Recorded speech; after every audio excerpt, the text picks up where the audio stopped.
The Stampeders have won 7 straight. The Roughriders unbeaten at home. Something's got to give as Calgary collides with Saskatchewan at sold-out Mosaic Stadium, and fall weather has arrived for this critical West Division clash. It's a chilly 6 degrees, and temperatures will dip, and that wind makes it even more brisk with a gust up to 40 kilometers an hour. Darian Durant leads the league in passing yards, but coming off a season low against the Winnipeg Blue Bombers, and the heat is on the offense in Saskatchewan. The other sideline, Henry Burris, the #1 quarterback in the Canadian Football League right now, 23 touchdowns and 14 in his last 6 games.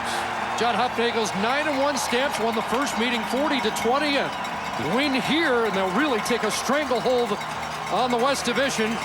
Ken Miller's team has won their last 9 at home, including the West Final last year against Calgary, trying to bounce back from a 2-point effort in the Banjo Bowl in Winnipeg.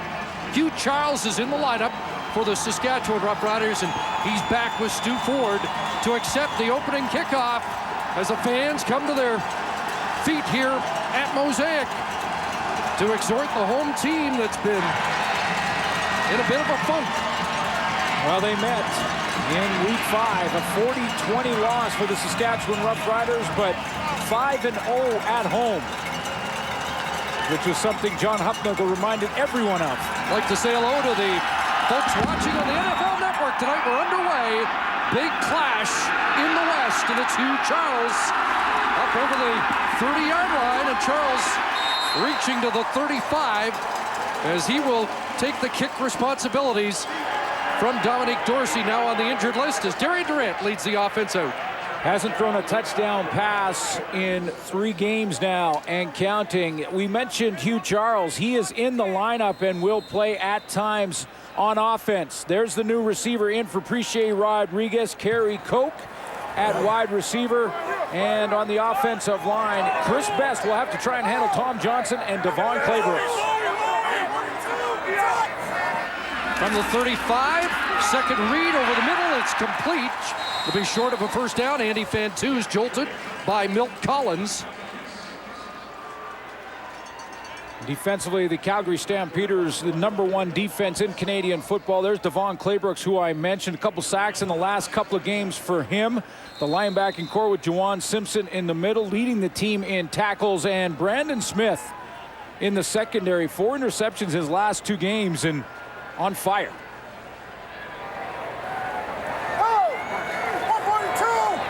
Chris Sarka into the game at fullback on second and less than a yard. And Sarka, who took a hellacious hit last Sunday in Winnipeg, will fall forward for the first down. A lot of heat on Darian Durant, Chris, and this offense coming off the loss to the Winnipeg Blue Bombers, a 31-2 drubbing in the Banjo Bowl, and his numbers plummeting in the last 6, down to 57.9%. He was well over 60 in the first part of the season, and that touchdown to interception ratio a real concern in these parts.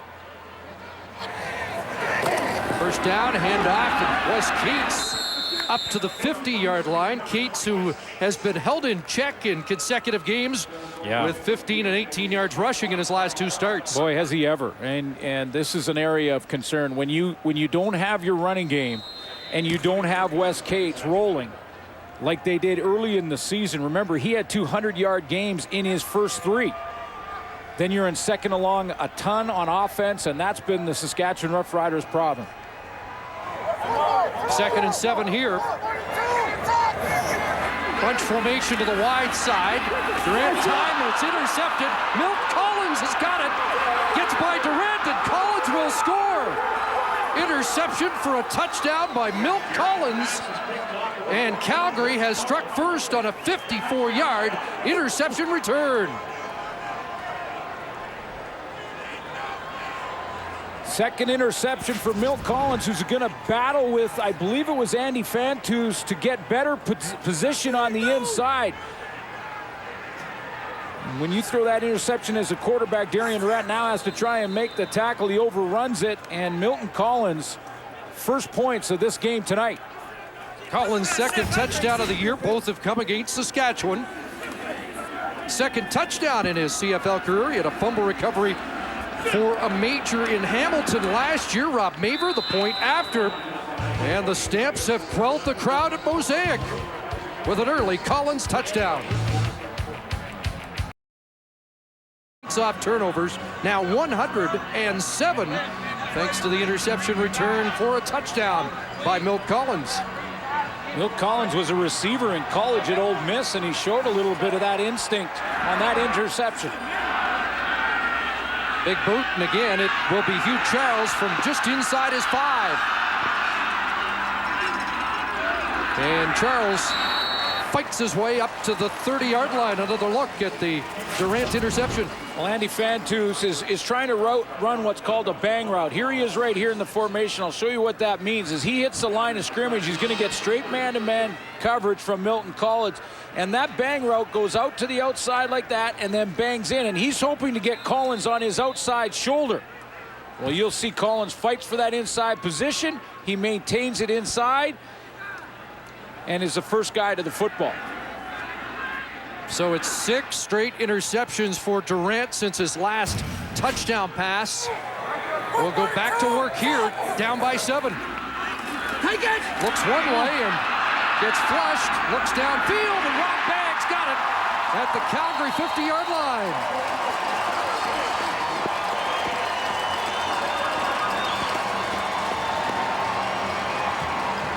15th interception for Darian Durant, and now he's got to try and bounce back. Well, this is a great start for Durant to do that, and he does it by extending the play, getting outside the pocket, and then looking for Rob Bagg.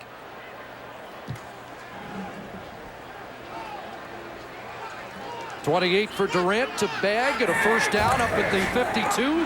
Toss to the left side. Cates tries to turn the corner. Juwan Simpson, the middle linebacker, who's had an outstanding season, as so many of those Stampeder defenders have, was there to greet him. Last week, 5 tackles, 3 sacks for Juwan Simpson. Outstanding game, and leads this team in tackles with 37 coming into this game tonight. It's a group without a lot of big stars. I mean, you could look at the corners, probably Brandon Browner and Dwight Anderson as the biggest names, but collectively the best defense in the CFL. Couple for Cates. 2nd and 8. And Durant taking a shot. Weston Dressler has got it down to the 5 and drops the ball, and now ruling incomplete. Looked like he caught that in traffic, but Wes Lysak helping with Brandon Smith in coverage. And they're ruling no catch. Yeah, it was almost that catch that was made by Ben Cahoon last year here in Saskatchewan, where he was trying to pin the ball on the back of the helmet of Wes Lysak down the middle. Now he's right down the seam. He's pinned the ball to his helmet. And as they go to the ground, it comes out just as they go to the ground and ruled incomplete. And the challenge flag has come out from the Saskatchewan bench. You wouldn't normally think that's control, but you're right. We did see Ben Cahoon make that kind of catch here last year. Well, the difference, though, is that Ben Cahoon had both hands on it, and he had control as they hit the ground. Now, this ball ends up coming out and is loose, so the contact with the ground, he never sustained control as he hit the ground, and I'm not sure you can constitute that as control with one hand on the ball against the helmet of an opponent. And the field judge challenging the ruling on the field of an incomplete pass. We will review the play. There's Murray Clark. Field judge Daryl Barron was right on the scene, but they will take a look at it with the ball down around the 5-yard line. Ken Miller going to take a chance here and get that great field position if he can.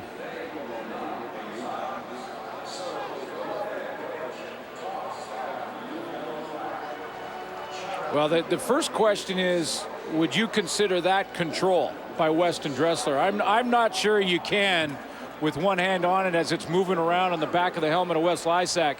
And then he doesn't maintain that limited control on the ground. After review, the ruling on the field stands. It is an incomplete pass. 3rd down. That is the call, and it'll be 3rd down. Eddie Johnson and the punt team are on for the Roughriders. Wind at the back of the Stampeders here in the first quarter. We should have a TV timeout. We should have a TV timeout. Johnson second best in net punting in the CFL.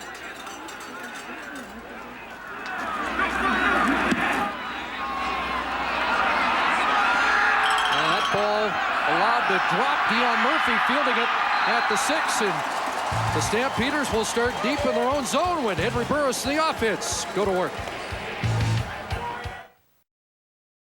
Offense will start at their own 6-yard line. Burris coming off his best game of the year, 404 yards.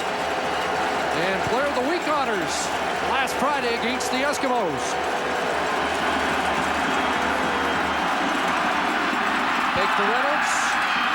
In trouble and dropped. Luke Mullender close to the line of scrimmage. Drops Henry Burris. It's been a few games for Luke Mullender to get back in the sack department, and in that sack race, he has 3 on the season coming in. I'm not sure if this will be called a sack. Did Henry Burris cross the line of scrimmage? Either way, a nice play defensively for Luke Mullender. No sack, no gain, 2nd and 10. 5 receivers out. Burris steps up, and that ball is incomplete off the fingertips of Nick Lewis. 2 and out, and the Roughriders needed that. Decision time for John Huffnagel early on is whether or not he will kick the ball out of the end zone. Boy, Henry Burris got some kind of reception from this home crowd. Of course, the former Saskatchewan Roughriders, I know it was some time ago for Burris, but every time he comes back, the crowd lets him hear it. Burke Dale's in his end zone. Weston Dressler will handle punt return duties for the Roughriders. In the absence of Dominic Dorsey, will he get a chance here? The wind is at the back of the Stampeder punter. Number 1 in the league, 45.7. He'll kick it away, and not a good one. But a good bounce. And it will go out around midfield. They'll mark it at the Stampeder 53.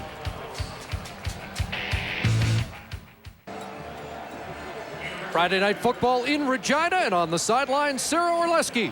Chris, you guys have talked about the heat that the Riders are under right now, and Darian Durant echoed those sentiments. After losses to Edmonton and Winnipeg, he said that the feeling around town has kind of been like that of a funeral. He still has fans coming up and talking to him all the time, but now it's what's wrong with the offense? Why isn't this or that working? He said it's almost as if sometimes you want to say to them, it's not like we're trying to lose, but other guys are earning paychecks as well, and you got to give credits to the other team sometime. But he did point out that nothing would help things more than a big win tonight against these Stamps. Have good field position to start here. Durant wants to go deep again and overthrows Weston Dressler. Yeah, it's been a tough one to figure out when you look at the offense for the for the Saskatchewan Roughriders, a team that was, of course, in the Grey Cup a year ago. Now, the offensive coordinator, different a year ago, was Paul LaPolice. This year, Doug Barry. And I'm sure that relationship between Doug Barry and Darian Durant continues to evolve. And they want to continue to have that improve as this season goes on. Wanted to improve first down production. They were 2nd and 10 19 times in Winnipeg. 2nd and 10 here. Here comes the heat. That ball overthrown over the head of Rob Bagg on the crosser. And that's a 2 and out for the Roughriders. That is the issue, Chris. And 19 times a week ago of 21 second down situations, they were in 2nd down and 10 or more. And you could see pretty good coverage from Calgary across the board. That was going to be a ball that Darian Durant would have to thread the needle in. But if you're in 2nd and long that much, you're not winning many games. So Eddie Johnson will try and pin Calgary for a 2nd time. And Murphy at his 10. Flag down as Ted Cornegay helps bring Murphy down at the 21-yard line. And we'll see what Murray Clark's crew has. On the return, holding. Calgary number 80. 10-yard penalty. First down. That's Johnny Forzani, and again, the Stampeders offense backed up here early in the opening quarter. Over 60% the completion percentage for Henry Burris. John Cornish will rotate in with Joffrey Reynolds in the backfield. Romby Bryant, big game against Saskatchewan a few weeks back. We had 116 receiving yards, and there's big Edwin Harrison at right tackle. Starting lineups are brought to you by Rona, proud sponsor of the CFL. Rona doing it right. Here's Joffrey Reynolds, the all-time Calgary Stampeder leading rusher, and not much there as this Rider defense is fired up. Well, the guy that will try and control the run game in the front seven with the help of that defensive line will be the middle linebacker in Baron Simpson, who 2 games straight now has 21 tackles by himself in the last 2 games. And in the middle of the secondary is James Patrick with 7 interceptions that leads the CFL and should have 9. Riders send in an extra defensive back, 2nd and 10. Burris to throw, and over the middle he has a completion and a big first down to Kenyon Rambo. In his 7th start, was not in the lineup in the first meeting of the year between these 2 teams. He's going to find that spot across the middle just in front of James Patrick, the safety, who dropped deep in that particular defense, number 14 right here. I mentioned that he should have 9. He had 2 interceptions last week that were called back due to penalty. So he still leads the league with 7, but should have 9. Stampeders at 587 yards of offense a week ago against Edmonton. And there's Rambo with it. He is upended by Omar Morgan and Daniel Francis, limiting the pickup. You talk about these 2 teams and the differences offensively. And Kenyon Rambo, one of a great receiving core with Nick Lewis, Romby Bryant, and R.J. Franklin. Those are Kenyon Rambo numbers in 6 games. He did not, as you mentioned, Chris, start the season. Jabari Arthur checks in on that offense. 5 for Rambo and 2nd and 5. And it's into the hands of R.J. Franklin. It's a first down. Pulled down by Baron Simpson, another tackle for the league leader in that department. Well, that first down alone is positive for Calgary in that it gets them out of that bad field position. So with a couple of first downs, the field position has now switched. And Calgary has that chance that even if they punt, they can flip the field. So a 2nd down conversion. The Stampeders number 1 in that department. Rob Cote in motion. Fake to Reynolds. And there's Nick Lewis.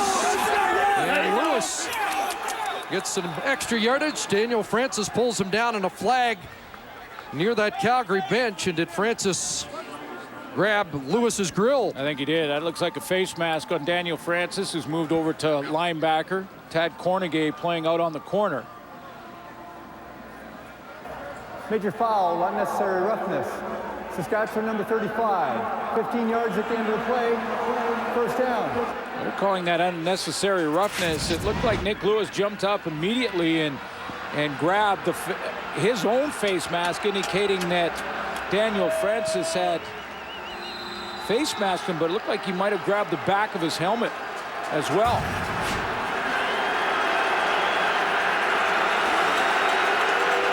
So a 26-yard gain and 3 straight first downs. Burris throws. There's a good catch made, and Nick Lewis has another. Got a scare yesterday or a couple days ago in practice when he wrapped an elbow on a teammate's helmet, and he was in some difficulty, but back in form tonight. A long way from his heart for Nick Lewis, and he put a Band-Aid on it, and he's back in there. But it was a scare, and this is a guy who's on pace for over 1,300 yards on the season.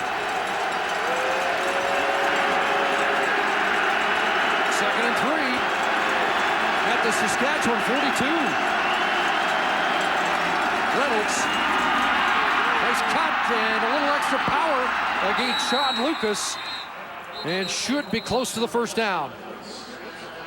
6.1 yards a carry. And the one thing that you ask of your running back is that he makes the first man miss. And if Joffrey Reynolds on that play doesn't make the first man miss, it's a loss for the Calgary Stampeders, and they're going to have to kick. But Reynolds is not only good, but great. And he does this in the backfield on his own.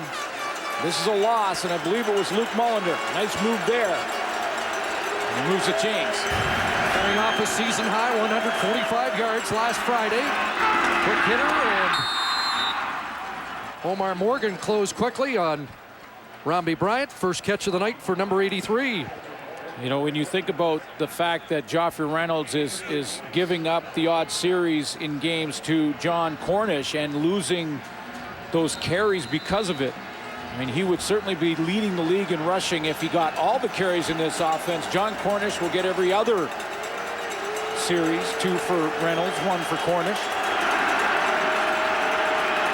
Ninth play of the drive. And 2nd and 7. Big heat, they swing it out. Reynolds, another first down, tripped up at the 25-yard line. Boy, this is a fine, well-oiled machine when you look at this offense for the Calgary Stampeders and just the different ways that they attack you. We've seen running plays straight up the middle to Joffrey Reynolds. That time they quickly swung him out of the backfield. Really just a glorified pitch out for Joffrey Reynolds as Burris quickly 1, 2, 3 steps, and then he gets that ball out in space. Nice blocking downfield. Kenyon Rambo, Nick Lewis, they're all going to pick up somebody. Give Joffrey Reynolds a couple of extra yards. Stamps are rolling. Play action fake, and that pass incomplete. Intended for Rambi Bryant. Great play calling again in this drive for Dave Dickinson. He knew one thing at the start of this drive. He was backed up twice in his own end zone. John Hufnagel elected to punt. His defense got the stop, but he needed to get out of that negative field position. He's done that. Even if this drive ends in a field goal, it's a real positive one for the Stampeders with regards to the field position they were in.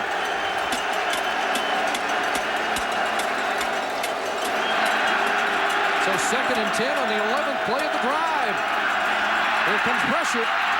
Burris gets it away, and it'll be short of the first down. Jabari Arthur the catch, but Tad Cornegay was tracking him and drops him short of the first down. Yeah, he had to go a long way, and it was a good open field tackle by Tad Cornegay. Mr. Versatility for this Saskatchewan defense. A guy who can play almost anywhere and has played linebacker, halfback, and currently is out there at the wide side corner. But he came all the way from the wide side of the field and makes a real good open field tackle, or Jabari Arthur moves the chains again. How about the diversity on the drive? 6 different receivers catch passes, and now Rob Maver called upon. Maver's been in a bit of a funk, but he's got that one, the first of the night. And the Stampeders lead is 10.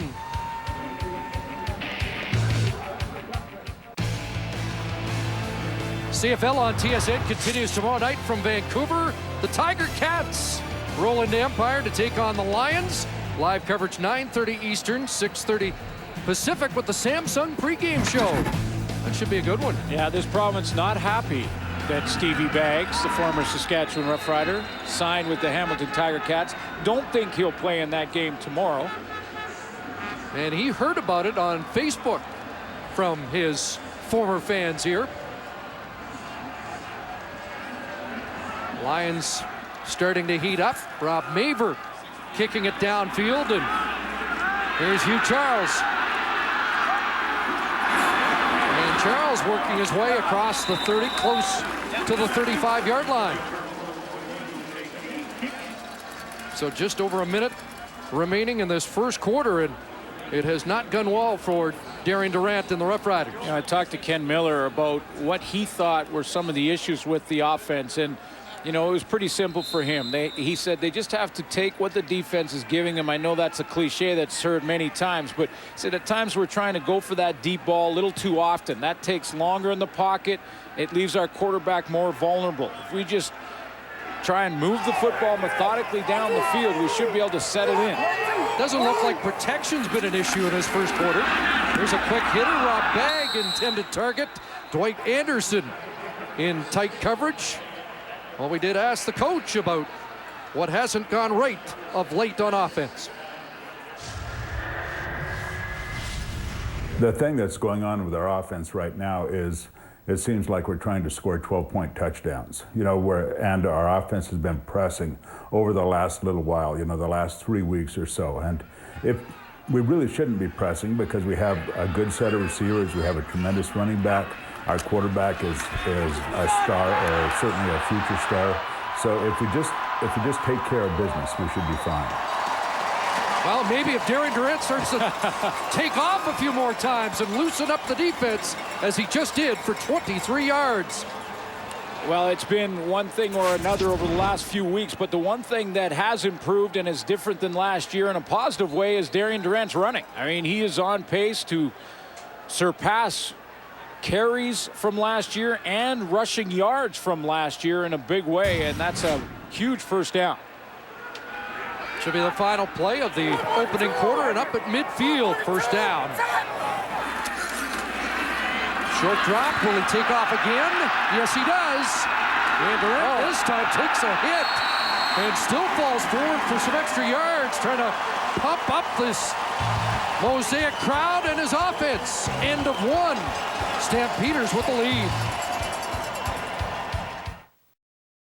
Our stats are brought to you by Tim Hortons, proud sponsor of the CFL. The numbers are similar between the two teams, but obviously the big difference being that one turnover. Milt Collins interception for a touchdown, first 7 points of this game, or we're looking at a 3-point game. Was 10-0 for Calgary last year in the Western Final. We know that turned around, and Darian Durant on that final play of the first quarter trying to turn things around. I'm not sure how many hits like that he should be taking, but no, and that's the type of play, though, that can ignite not only the offense but the entire team. When you see your quarterback get out of the backfield like that, and rather than run out of bounds or hook slide, he takes on the hit. In fact, he's the hammer, not the nail in this case.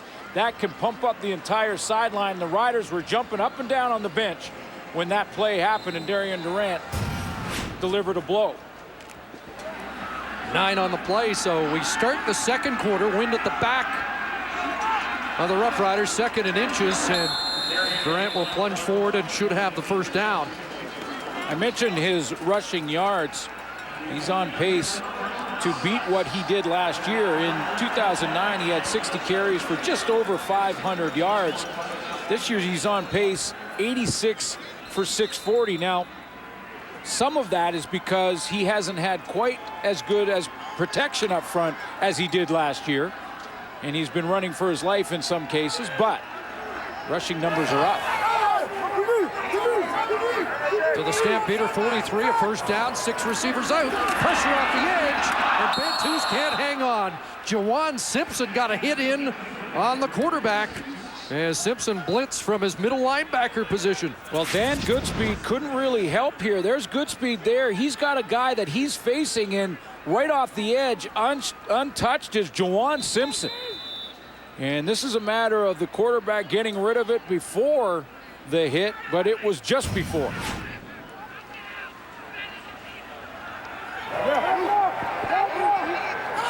So the Roughriders back in 2nd and 10. And Durant trouble with the snap, and he'll have to eat it back at the 49-yard line. So a promising drive has stalled, and it'll be 3rd down. And I don't think the snap was all that bad from Jeremy O'Day. It was just a matter of Darian Durant took his eyes off the ball for a split second to take a look at the coverage. And when he did that, he puts it down on the turf and then just has to try and recover it so there's no turnover. Now they get a little bit better field position with this punt. Murphy back. Eddie Johnson. High kick looking for the corner. That one will bounce in the end zone. And Murphy does put a knee down, and it's the first point of the game for the Roughriders. Now a 10-1 score. The Stampeders take over, and John Cornish into the game. Even Ken Miller was talking about what a change of pace and problem that John Cornish presents for defenses. And a problem for Saskatchewan Roughriders. And a bad kick by Eddie Johnson on that last play, Chris, when he tried to angle it out of bounds and get it inside the 10, ends up going in the end zone. That single point really irrelevant. They were looking for field position, and those are the little things that add up. Bunch formation. First down, Cornish again. John Cornish, second level, and brought down at the Saskatchewan 47-yard line. Well, he came into the game averaging over 8 yards a carry, and he just keeps making things happen. Tim O'Neill gets that great lead block right at the center. He's going to just step inside, get a nice block there. That's the beginning of the play. Now that seals the inside. Now he gets up on Barron Simpson. Beautiful kick-out block on him, and John Cornish not hit or touched until he's in the secondary. 5 carries, 77 yards in the first meeting against the Roughriders. 2 for 28 in his first series. Robbie Bryant a catch, and Omar Morgan drills him at the 40. Mentioned Robbie Bryant, 7 catches, 116 yards, 2 touchdowns. The last time these two teams played, he was the leading receiver for the Calgary Stampeders. But as you mentioned, Chris, Kenyon Rambo was not in the lineup at that time. His numbers have gone down a little since Rambo's return. Injured Saskatchewan Roughrider, veteran Marcus Adams getting attention, so we'll step aside for a moment. Under his own steam. And Stampeders look at 2nd and 3. Back to John Cornish. And Cornish stuffed that time behind the line of scrimmage. Kitwana Jones. Barron Simpson with the stop. Leading tackler in the Canadian Football League was involved again in Barron Simpson. Whoop, not Adams. Barron Simpson to the right of your screen, and he's going to step up and again make one of those tackles with the help of Kitwana Jones. Let me show you. There is Adams, and we'll show you his injury. It's his own player, Keith Sholigan, who's going to roll on his ankle or knee on that left side. So now Burke Dales will try and pin the Roughriders. Into the corner, Dressler let it go. And that one, a perfect kick into the corner. They'll mark it at the 1. Burke Dales spot on for the Stamps.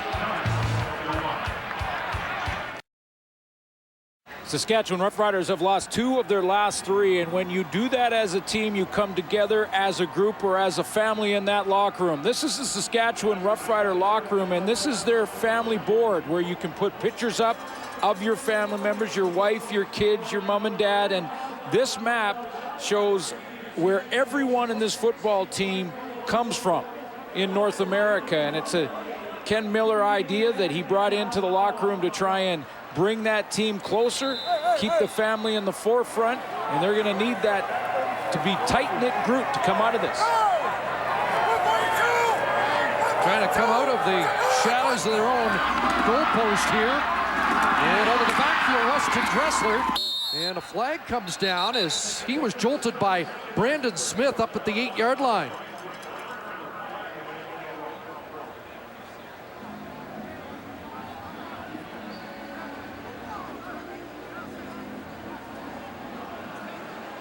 Flag came out late after Dressler had caught the ball.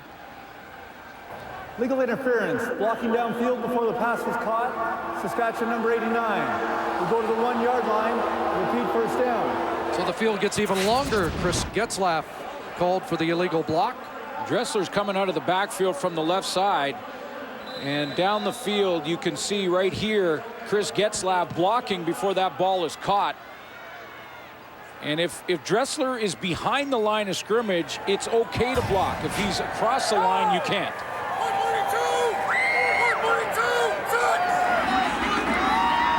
In his end zone, under pressure, open his fan twos up at the 25. And they get out of the hole. And that throw was about a 65-yarder when you calculate in the width of the field. Darian Durant in his end zone on the hash to the right side of the field on the right side hash mark. He's got some pressure in his face. It looked like Brandon Isaac was close, and he guns one to the far side, wide side sideline. What a throw. Through the goalposts and finds Fantus. Second catch of the game and a critical first down up at the 25. Hugh Charles is in the game. Durant throws downfield, and it's short of the intended target, Weston Dressler. And when we talked to Darian Durant yesterday, no secret that he wants to get 83-7 more involved than they've been in the last few weeks.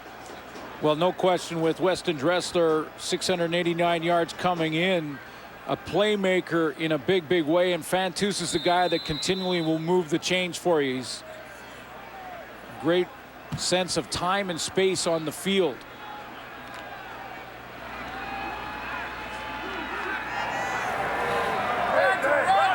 So 2nd and 10 it is. Durant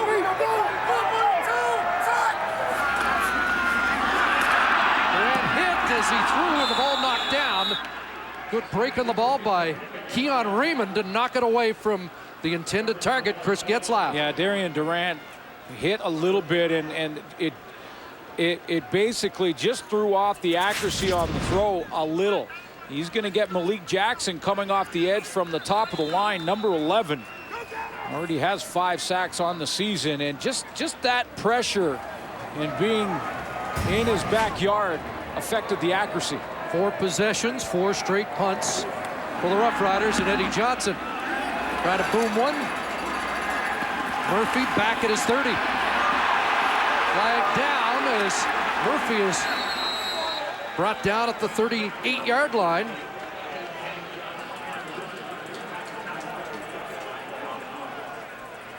Man, looked like an illegal block on the play. Versus Saskatchewan, Henry Burris just shy of 300 yards and 4 touchdowns. The last time these two teams met. On the return, illegal block. Calgary number 80. 10-yard penalty. First down. That's 2 against Johnny Ferzani on the returns tonight. He'll have a longer field here. He's coming off his best game of 2010 yardage-wise, certainly at 404 yards. The Stamps beat the Edmonton Eskimos and completed 83% in that one. Dave Dickinson said he's still improving at 35 years of age, and he's never seen Henry Burris more accurate than we've seen him in recent weeks. They start at their 23. Pressure from Hawkins. Burris got it away. Joffrey Reynolds will get forced out by Daniel Francis. How about the strength of Burris to get that away with Hawkins all over him?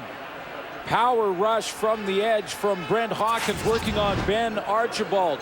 He's in that down 3-point position, and watch just his drive and power. He's got low center of gravity, keeps his pad level low and keeps his feet churning, and somehow Burris got it out of there to save the loss. Hawkins looking for his first sack in 5 games. But Burris avoids that, and they pick up 2, 2nd and 8.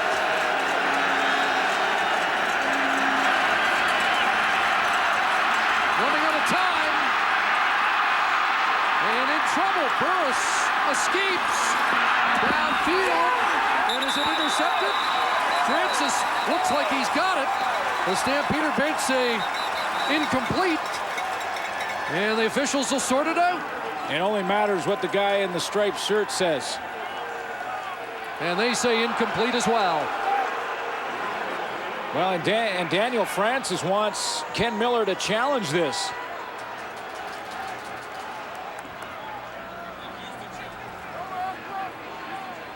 One unsuccessful challenge already in this first half. Let's take another look at it. See if Daniel Francis, if this is an argument he should be making. And that looked like that might have touched the ground. He's juggling with it, never really has possession. No challenge, Dressler.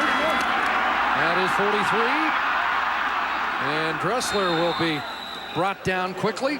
Rob Cote leading the downfield cover team. You know, players have to be careful when they try and talk their coaches into throwing those challenge flags. You want to make sure you save challenges. You don't want to lose a timeout. You certainly don't want to burn them if it's not going to be a chance to win. I don't think Daniel Francis had possession of that ball. Ken Miller did get a quick look and decided not to challenge.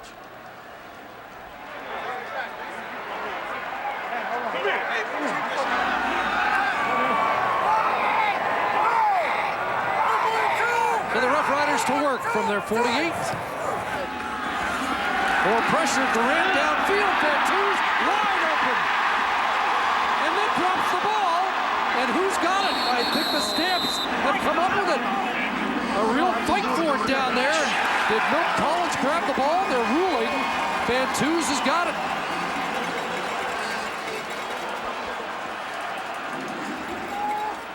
Wes Lysak caused the fumble, and they're still fighting for it down there. Labinjo and O'Day jostling. One official has signaled Saskatchewan football. Even Weston Dressler involved here, trying to get at somebody.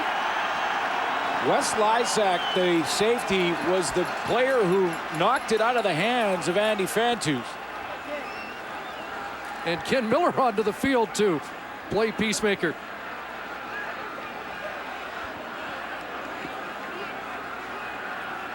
They're going to continue to discuss this and make sure they have the angle of every official. Major foul, unnecessary roughness. Saskatchewan number 6. Major foul, unnecessary roughness. Calgary number 12. We'll spot the ball there, first down. So from the pile, Fantus out-wrestled Collins to get it back. The penalties negate each other, and it's a big first down for the Roughriders at the Calgary 26. And a good call by the officials with the pushing and shoving at the end of it to give one to each team, and doesn't affect the game, and you move on. 36-yard gain, but now we get the challenge from the Stampeder bench. And it will be hard to determine underneath that pile when play was dead and who did have the football when it was ruled down. But you can't challenge who recovers it. You can only challenge whether or not it's a fumble. And it was clearly a fumble. And last week there was a challenge on who fumbled it, and you can't. And it was an error, and the teams were all advised afterwards that no, you can't challenge who recovered the ball. That's a decision made by the officials on the spot, and the indication was Saskatchewan football after they discussed it. I think Murray Clark's telling him you can't challenge that again. I believe Hamilton got a challenge in like that last week. Calgary is challenging the ruling on the field of who recovered the ball. That aspect is not subject to challenge. Calgary will be charged with a delay of game penalty, 10 yards. First down. So it is a penalty against John Huffnagel for an illegal challenge. Well, when that happened last week, all the teams were sent the memo that recovering the fumble, who recovered it, is not a challengeable play.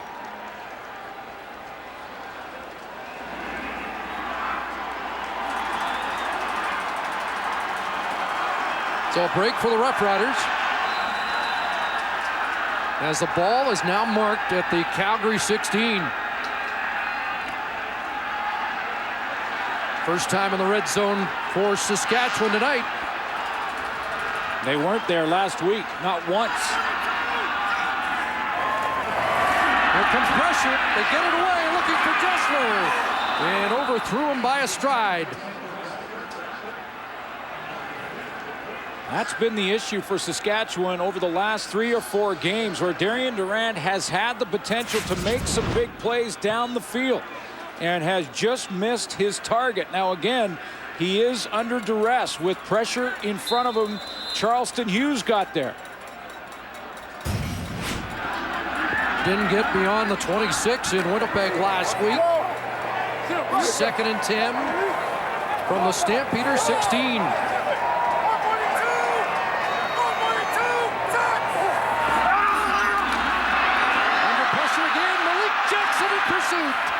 Can't bring down Durant, but now he's dropped for a loss, but there are flags down in the Stampeder end zone. Back to a couple of penalties. Penalty flags on the field here at Mosaic. A little trash talking between Malik Jackson and Darian Durant.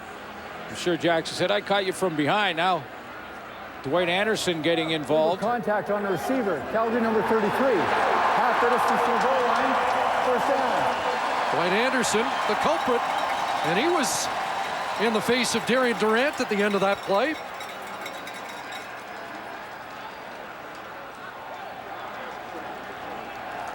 So penalty-aided drive, couple of big plays to fan twos. Let's take a look at the penalty. There's Dwight Anderson. And bunch formation, so he's trying to pick up his man, and it's going to be Rob Bagg, and there's no question that's illegal contact. That's a straight-out tackle. So first and goal from the 8. Van Toos and Dressler both in motion. And a direct snap, Cates, touchdown!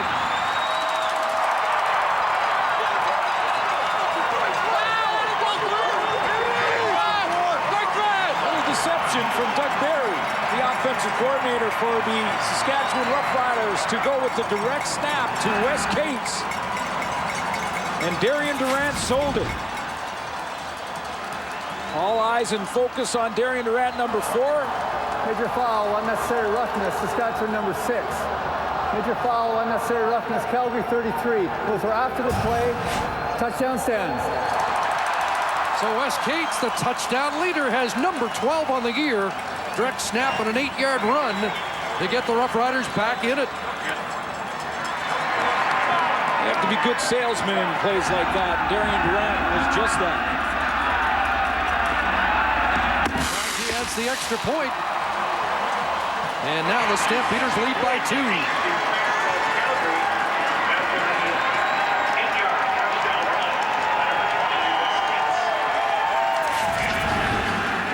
Watch Darian Durant sell this to the defensive line for the Stamps, as he's just going to look like he has that football, take 4 or 5 steps back. The Stamps go up the field in their pass rush lanes, and Wes Cates is by him.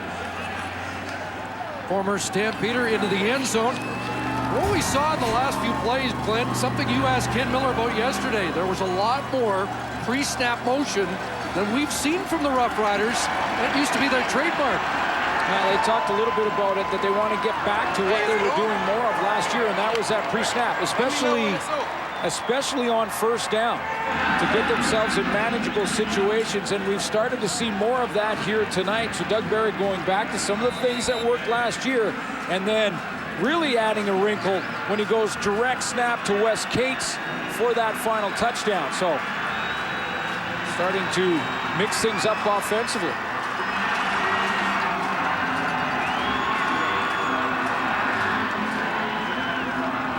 So just 4 plays, they drive 62 yards, and the Roughriders have their first touchdown. After being held to 2 points last week in the Banjo Bowl. Eddie Johnson with a long kickoff. Murphy back at his 2. Murphy's got some room near side, and Johnson will angle him out at the 38-yard line. Let's go back to that touchdown for Wes Cates. Now, when you see Wes Lysak here, don't worry about him. He's vacating now. Durant's going to come and fake it this way with Cates hitting it in the line. And watch to the left of your screen, Devon Claybrooks and Charleston Hughes both going in their pass rush lanes up the field here. They have to try and cut off Darian Durant in case he has the football. Well, they're fooled, and Wes Cates is long gone.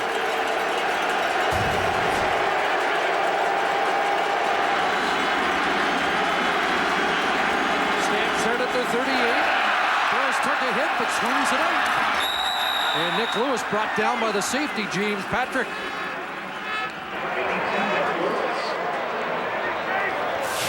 Pickup of about 4. There's your touchdown leaders in the CFL. Wes Cates with his 12th. Starting to create a little distance between he and S.J. Green over in Montreal. Rough Rider record is 18, set back in 1955 by Ken Carpenter. Cates on pace to shatter that mark. 2nd and 6. in the pass. Knocked down. And a 2-and-out. Chris, I want to go back a play before that last one, because on the play, Brent Hawkins, one of the dominant pass rushers for the Saskatchewan Roughriders, injures his shoulder. That's that little swing pass. Now, he's had some issues with that shoulder over the last couple of weeks. He quickly went to the sideline. Remember, Marcus Adams was hurt early in the interior of the D-line. Now Brent Hawkins injured.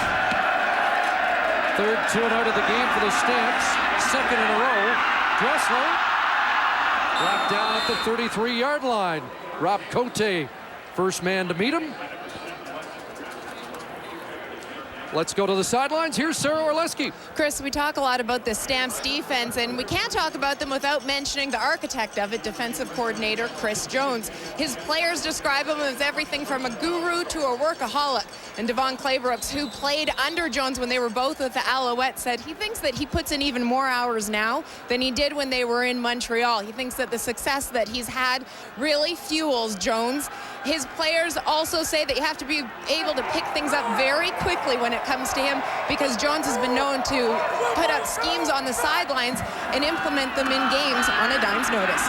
See what they can do here. They're looking deep. Dressler behind coverage. Foot race. Can Collins catch him? Down to the 5, and Dressler dropped. No, touchdown. Broke the plane.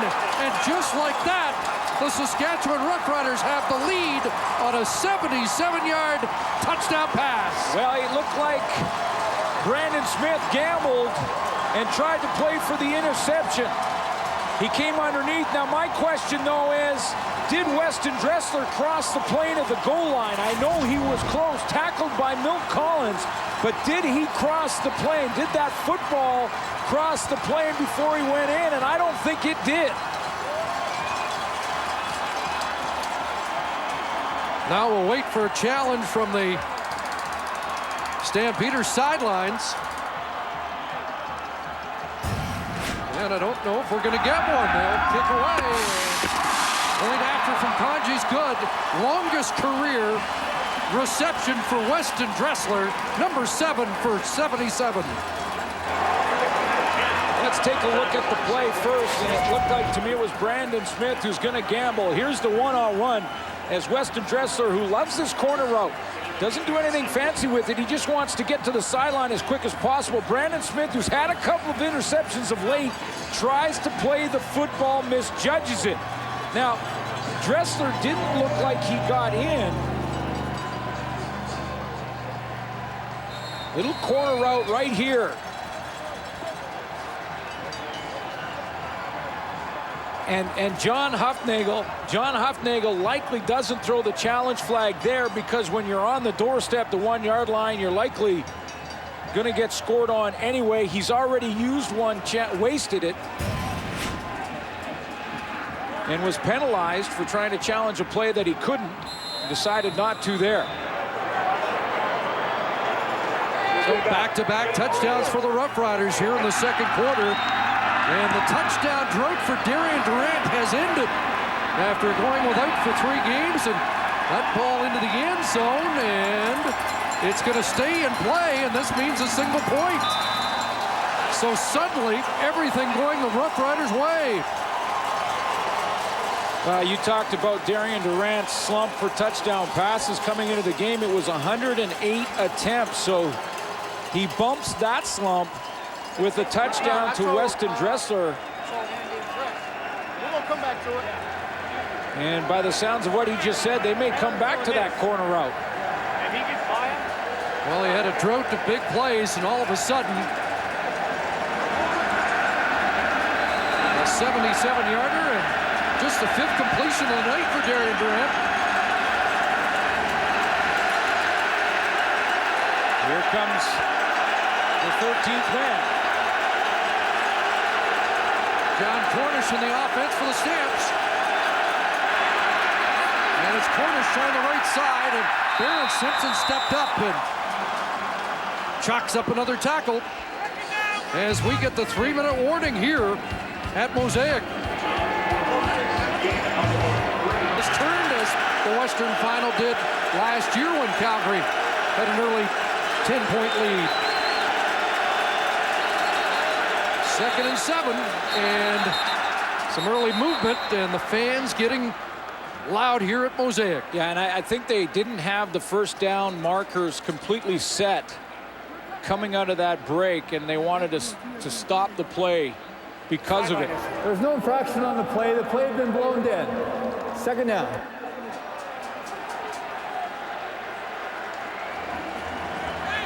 So they'll reset and reboot. Mike McCullough part of that 2nd and long defensive package. In for the Roughriders is Henry Burris. Surveys the Riders front.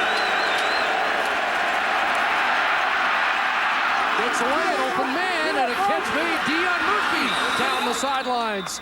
That's a big first down for the Stamps. Well, and it's allowed to happen for Calgary because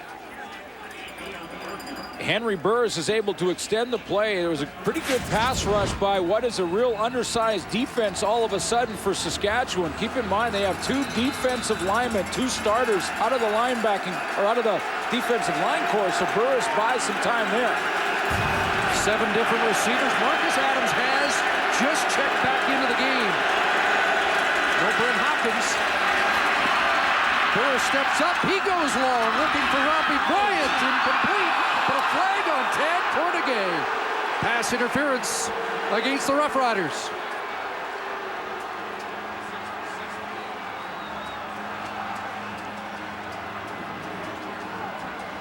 Well, I know Saskatchewan Roughrider fans are going to be upset when they see the replay of this one. Saskatchewan number 24. Ball spotted at the point of the foul. First down. A little bit of contact by Tad Cornegay, and we've got a great look at it for you. There's the little grab. Now, the flag is not thrown out. Keep in mind that's slow motion. He does stumble and give him a little more contact at the point of attack, but when the ball arrives, 41-yard, 41-yard penalty. And a first down at the Roughrider 11. Portish straight ahead. John Portish still powering his way down to the 1, and that should be a first down for Calgary.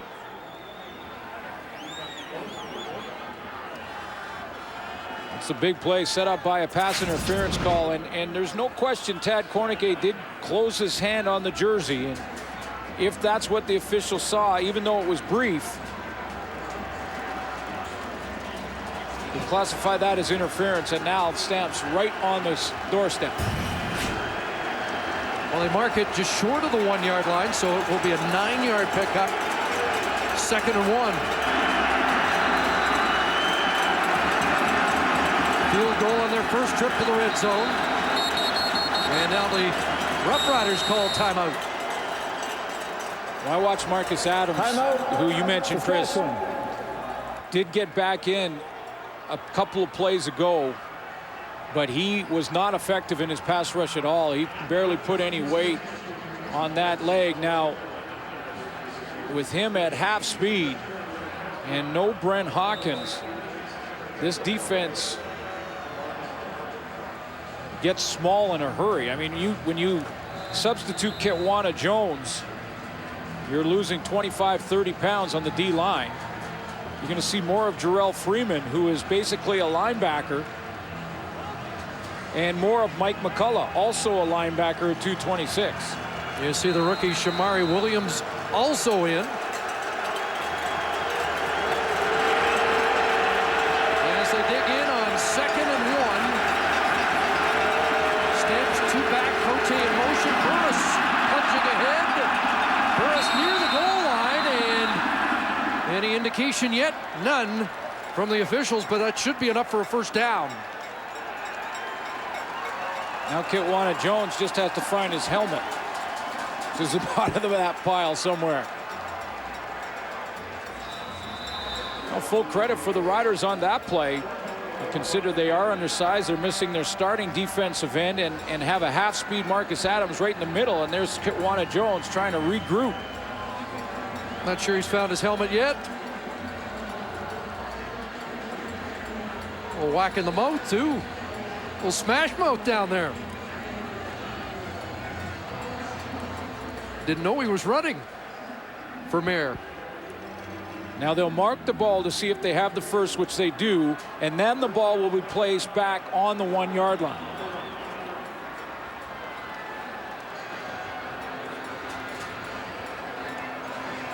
And the reason for that, for people watching on the NFL Network, is you have to be a yard off the line of scrimmage. The defense sets 1 yard away. So they can't put a hand beyond the yellow paint. First and goal. John Cornish didn't get there.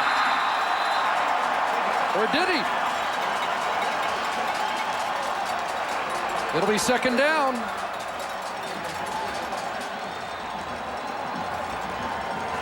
And Joffrey Reynolds will check in. Kyle Stewart, a linebacker, in there as well. Let's watch. Barron Simpson, number 2 in the middle of your screen. He's going to lead it into that hole. Boy, he's been dynamite again tonight. John Cornish tried to reach over with the football, but stopped right there by middle linebacker Barron Simpson. 4 changes on the Rough Rider defense, and number 4 in for the Calgary Stampeders. And I think John Huffnagel may call timeout here to consider this second and goal. No, he's going to wave them on. Timeout. Oh, no, timeout has been called. So Reynolds in, Tate in, after the first try from the 1 is unsuccessful. Of course, Drew Tate, the former Saskatchewan Rough Rider, a couple of years here, did not take any snaps in game action in those 2 years. I'm still the one that would like to see offenses down on the 1 yard line, go with their regular offense, spread things out, and hand the ball off to your running back. Let him go one-on-one with the linebacker, and if it's Joffrey Reynolds, you got to like your chances. But that team's still bringing in the big guys. Andrew Tate trying to plunge ahead, breaks the plane, touchdown, Stampeders.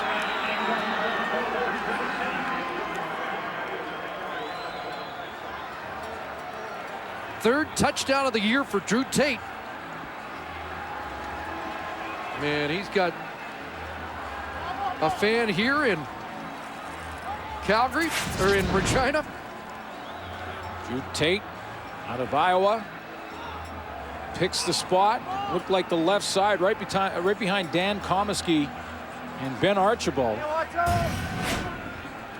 And the Calgary Stampeders on that play, Chris, did go with their regular receiver set in the game. So they took out what's usually called the elephant set, the double tight ends, and they put in their receivers. That meant Saskatchewan put in more defensive backs, and Drew Tate took the quarterback sneak and got to pay dirt. In limited time, Drew Tate has 3 touchdowns. He's thrown for 4.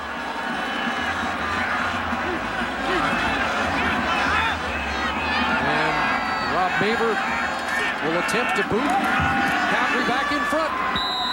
17-16 Stampeders with 95 seconds remaining here in the first half.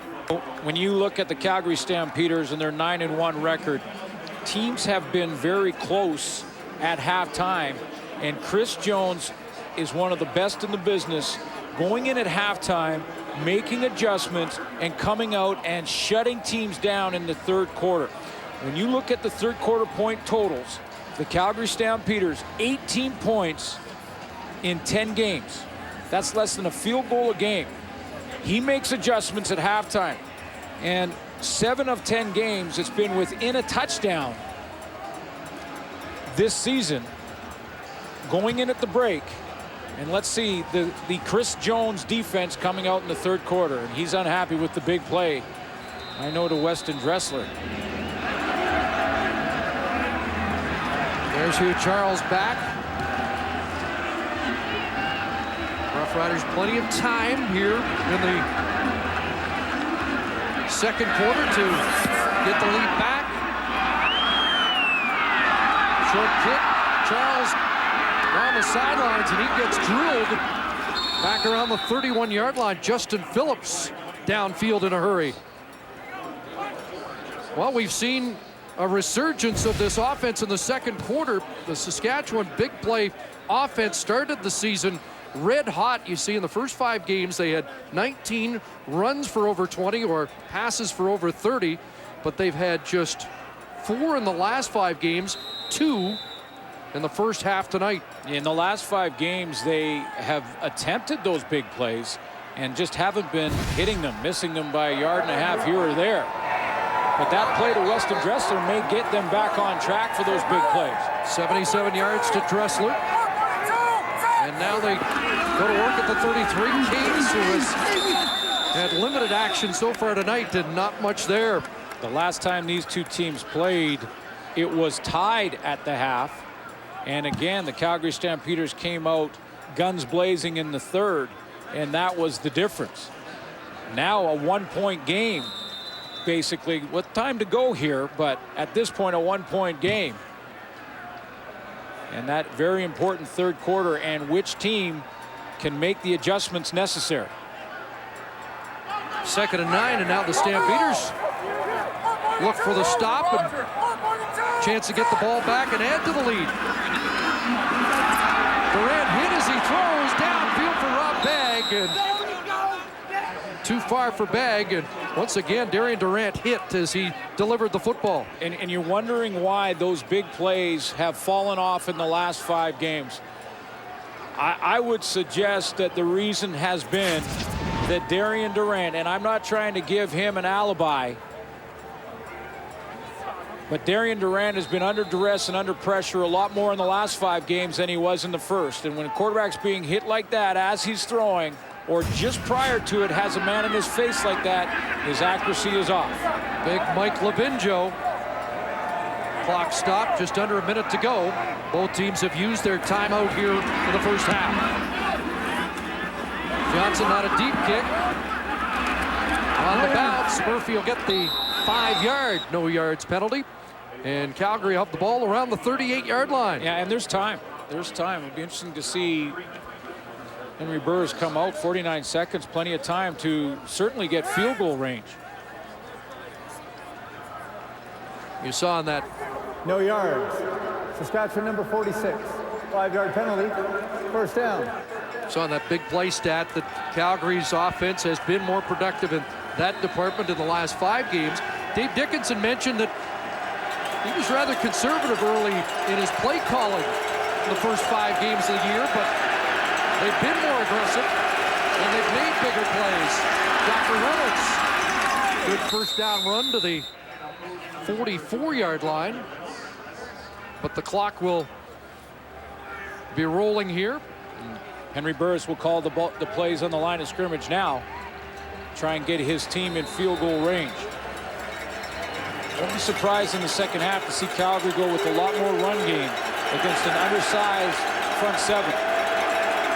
2nd and 3. Long out. Rambo's got it. Lance Fraser will bump him out at the 53-yard line. Stamp stopped the clock. 29 seconds left, and they have a first down. Good awareness on the field there from Kenyon Rambo to know exactly where he was and what is at stake here in this first half. Try and get out of bounds, try and grab a couple extra there, and then stop the clock as quickly as he can. 2 first downs away. Trying to get into Rob Maver range. 2 for 8 from outside the 40.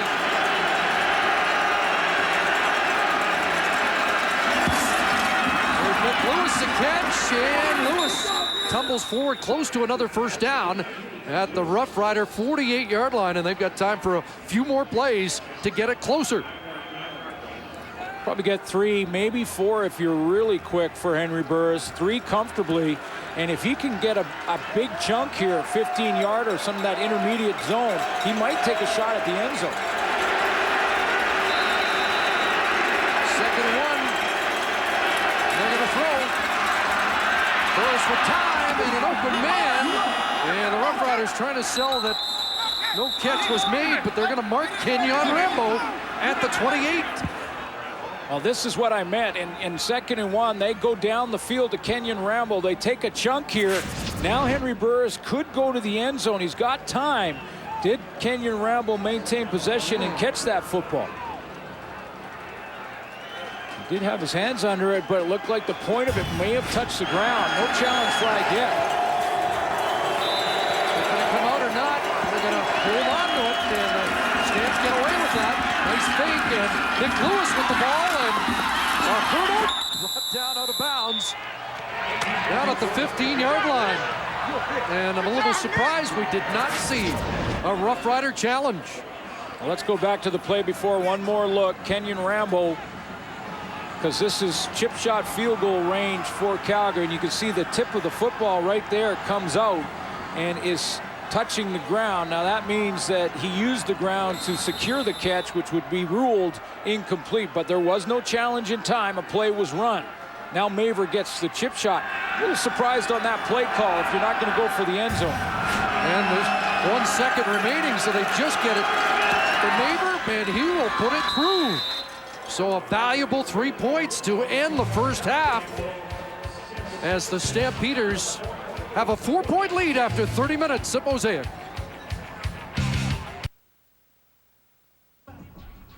Friday Night Football, baby. It's always live on TSN. Let's go. Let's go.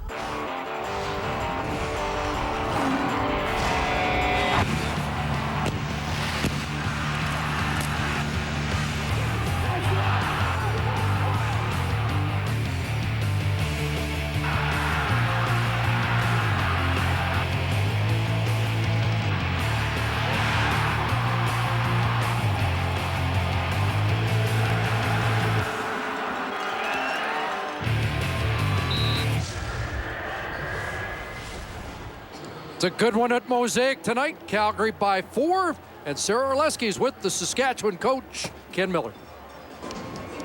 Coach, in that first half, your team finally got some of the offense that they were looking for in recent games. What was the biggest difference? Well, we got some protection and we were able to get, just make some completions. We got Darian some time. And now the thing we need to do is work on our consistency and mix in those big plays. Overall, how did you feel your team did in that first half? Well, we competed very, very well. We just have to bear down now and play a hard 30 minutes of football right now. Thanks for this, Coach. Thank you.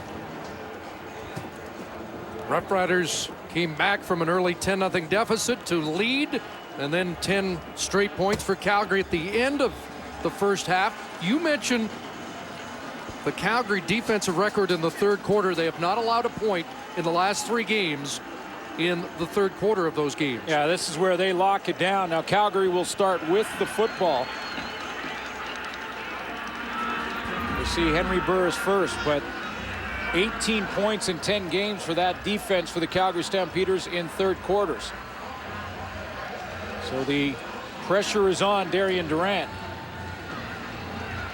Stamps will get the football and have the wind in the third quarter. 20-16 as Eddie Johnson kicks off the second half. And that ball taken by one of the up men.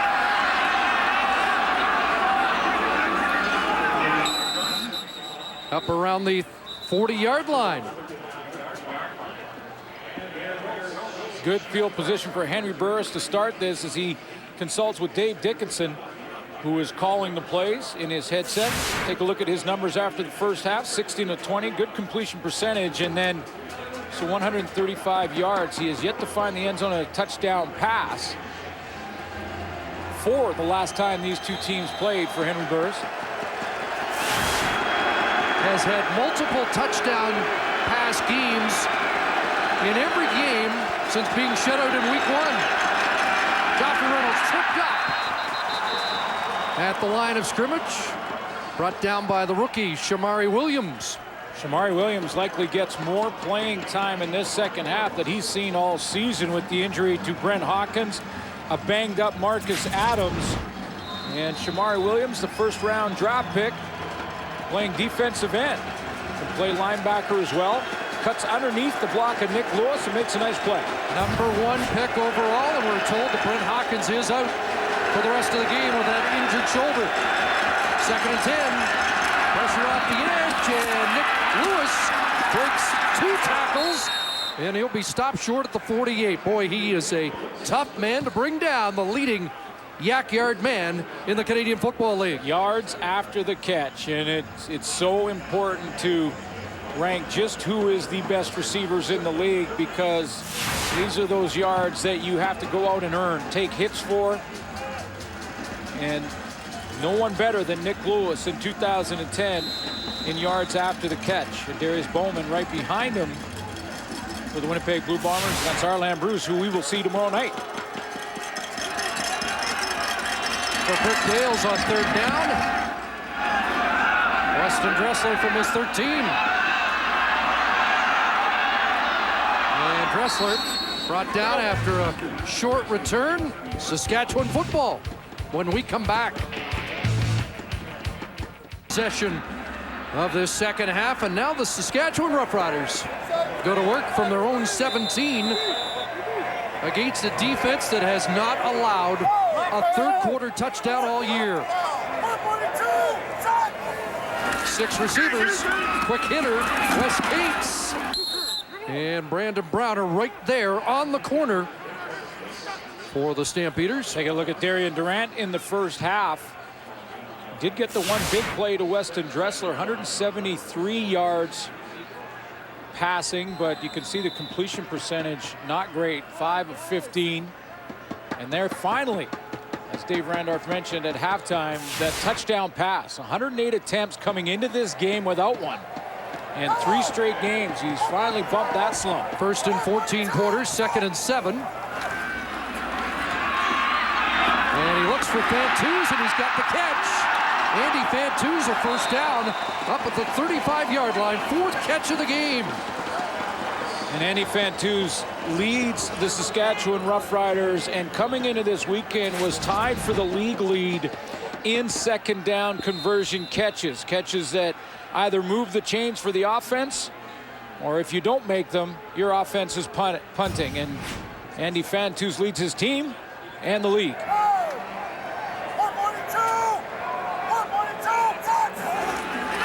Here's Dressler on the sweep. Gets a block from Cates, but a flag down. And this one likely coming back.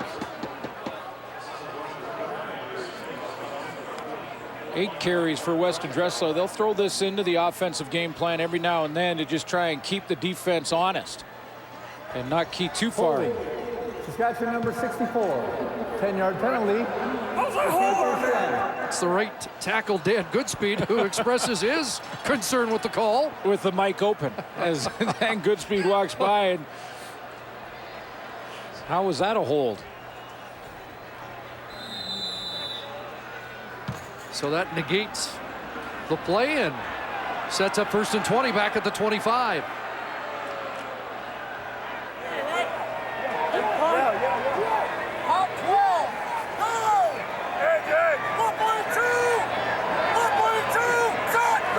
Six receivers out again. And over the middle for Getzlaff, incomplete. I don't believe Chris Getzlaff has caught one tonight. 6 of his 10 career touchdowns against the Stampeders. Yeah, he likes to play Calgary. In his last 3 games against them, he has 4 of those touchdowns, including that 65-yarder last year. The Saskatchewan Roughriders beat Calgary in Calgary, and that ball just a little bit behind him. And this time you really can't put it on the pass rush. That one goes right on number 4, and he knows it. First time tonight we see this one-down lineman set of the Stampeders. Pitch to Dressler, not going anywhere. Snapped out again by the all-CFL corner, Brandon Browner. Now he steps up, and he'll always play that bump coverage, play up in your face coverage. It's an aggressive style of defense. They do give up the odd big play. We saw one in the first half, but no one likes to hit more than Brandon Browner, who has 27 tackles coming into this game.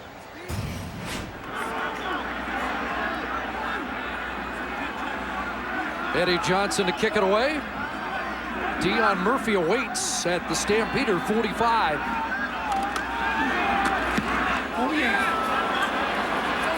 And that one bouncing across midfield. Murphy picks it up and crosses the center field stripe. We have a penalty on the play. Johnson was jostling, I think, with Brandon Smith. We'll see if that was the source of the infraction. This is going against the Calgary Stampeders. Eddie Johnson got flattened. I believe it was Keon Raymond. On the return, illegal block. Calgary number 25. 10-yard penalty. First. It is Keon Raymond. They'll march it back 10 when we come back. Stampeder football. Backs yet. Stamp start at their own 45. Big to Reynolds. Burris gets it away. Nick Lewis. And again, look how tough it is to bring Nick Lewis down. He close to a first down, and we've got an injured Saskatchewan Roughrider at midfield. I think that's Daniel Francis, who was grasping a knee. Brent Hawkins will not return. Marcus Adams is gutting it out for Saskatchewan, and now starting linebacker Daniel Francis down. Now they can move Tad Cornegay from wide side corner.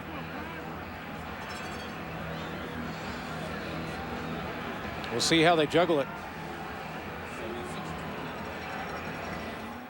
Off, and you'll be surprised he did after watching this. Number 35, his own player, Marcus Adams, rolled on his left knee, but he did walk off. Kai Stewart in to replace him. First down, they fake and want to go deep. Kenyon Rambo, and the ball fell short because Henry Burris got tagged by Kai Stewart.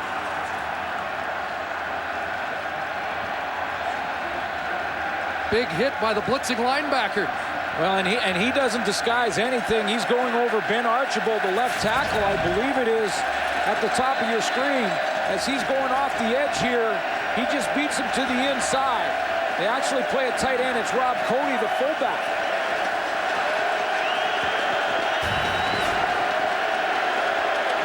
So it's 2nd and 10.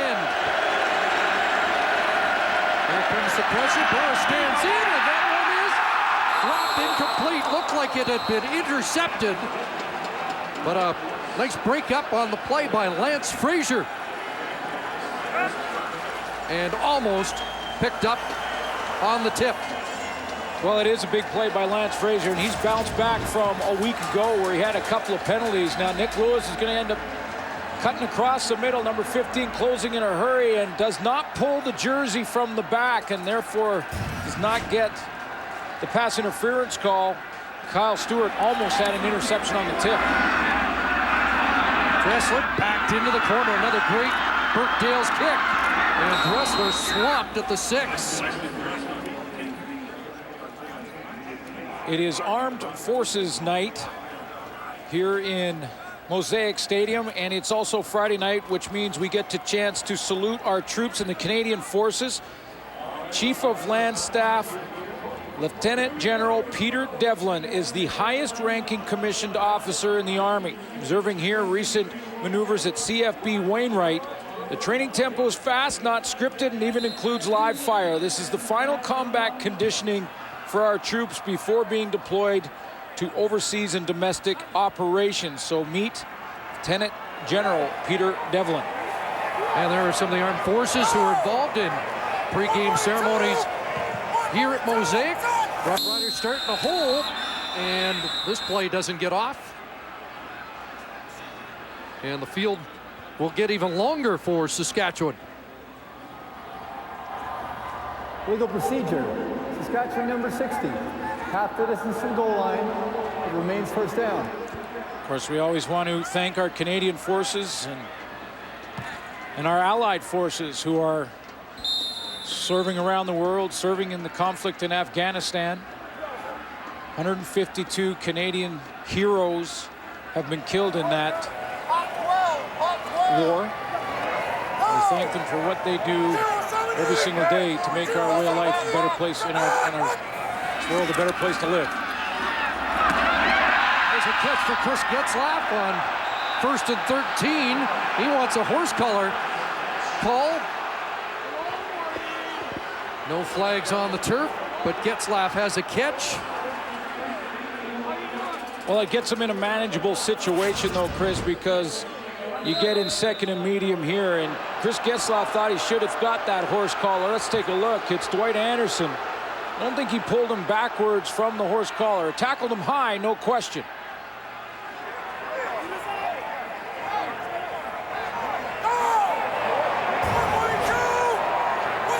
So for Getzlaff. It's 2nd and 4. And into the hands of Cates under the backfield. Malik Jackson will push him out, but the Roughriders get a big first down at the 23. And a big series for Darian Durant, not only to try and get out of this bad field position, but also to see if he can crack the code that is this Calgary defense in third quarters, and see if he can find the end zone. But first things first, he needs to get out of this bad field position.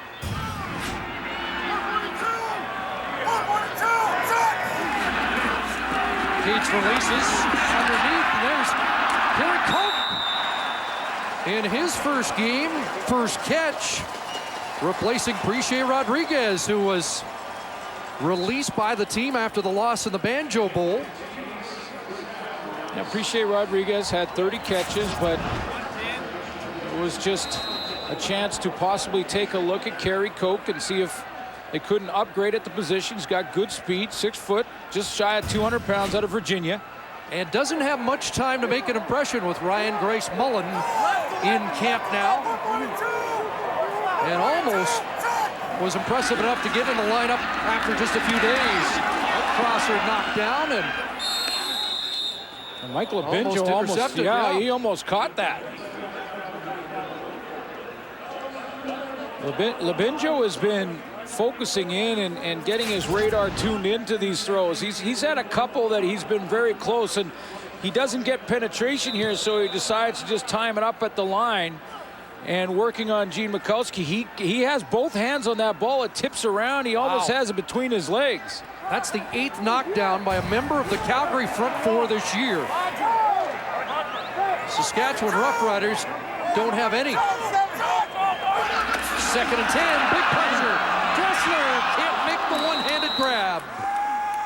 Well, this has been about half a dozen now that I've counted that Darian Durant has had to pick himself up off the turf just after throwing the ball, and the accuracy of the ball adjusted because of it. He's coming off the top of your screen here, and the full blitz from Juwan Simpson. Calgary Stampeders showing they're coming with 5. Malik Jackson at the bottom, and that's a big hit on Darian Durant.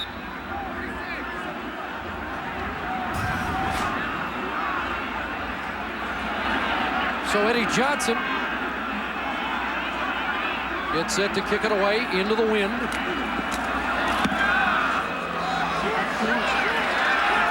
Dion Murphy, 41-yard line, and running back. And Murphy's going to be brought down at the 35. So a loss of 6 on that return.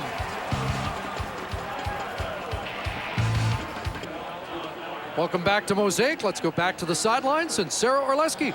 Chris, there's been a lot of speculation lately that the Stampeders may be looking to sign Canadian running back Jesse Lumsden. Lumsden, of course, hasn't played a game since the first game of the 2009 season when he was injured while suiting up for the Edmonton Eskimos. The Stampeders have admitted that they are in talks with Lumsden, and Hufnagel says that he plans to speak to Jesse when they return to Calgary. Players have been receptive to the idea of Lumsden joining the team, saying that if he is healthy, he will be added depth in their backfield. And of course, being a Canadian can never hurt when it comes to the ratio. John Cornish, of course, a Canadian running back, stopped short there. But the rich may be getting richer. Yeah, and you know, I know a lot of fans in Calgary were questioning this and whether or not this was a good idea for John Hufnagel to go after Jesse Lumsden with a guy like Joffrey Reynolds as your starter and John Cornish as your backup. I like the idea for a couple of reasons. 2nd and 10. Force over the middle, and it is intercepted. James Patrick has his 8. Picked that one off his shoe tops. And the Roughriders have the football at the Calgary 39. Well, let's see if he gets this off the turf or whether or not he uses the turf to help him catch it. It would be his 8th. I mentioned off the top of the show, he had 2 taken off the board last week by penalty.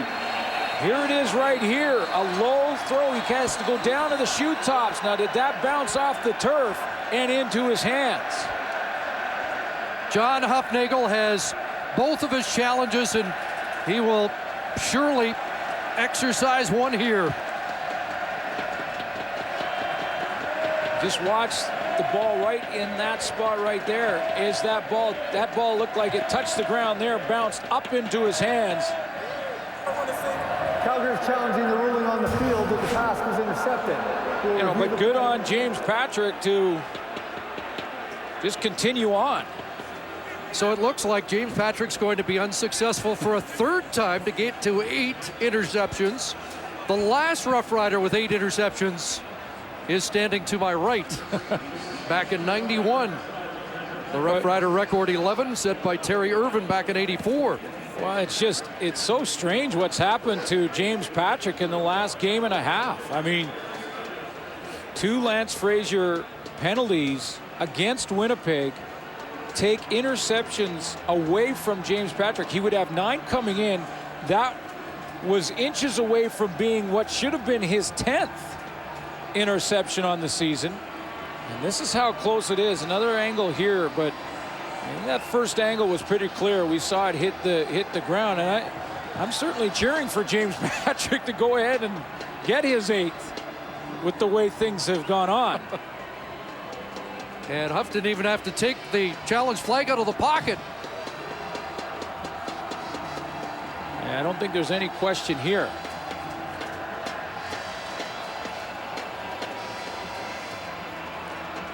The 2 interceptions that were negated by penalty last week, both in the end zone. Now that was second down, so the other ruling is incomplete, which means Calgary would be punting the ball anyway. But big difference in field position here. I don't think there's any question, though, that bounced. And if James Patrick is on the punt return team, then he's getting prepared. He might have got the call there saying, yeah, don't count on that one. Boy, he has been hot of late, though, making plays, hasn't he? In the right spot. After review, the pass is incomplete. It's Calgary ball, 3rd down. So the punt team does come on for the Stampeders. Just under 5.5 minutes remaining here in the 3rd quarter. That's the 5th 2 and out of the game for Calgary.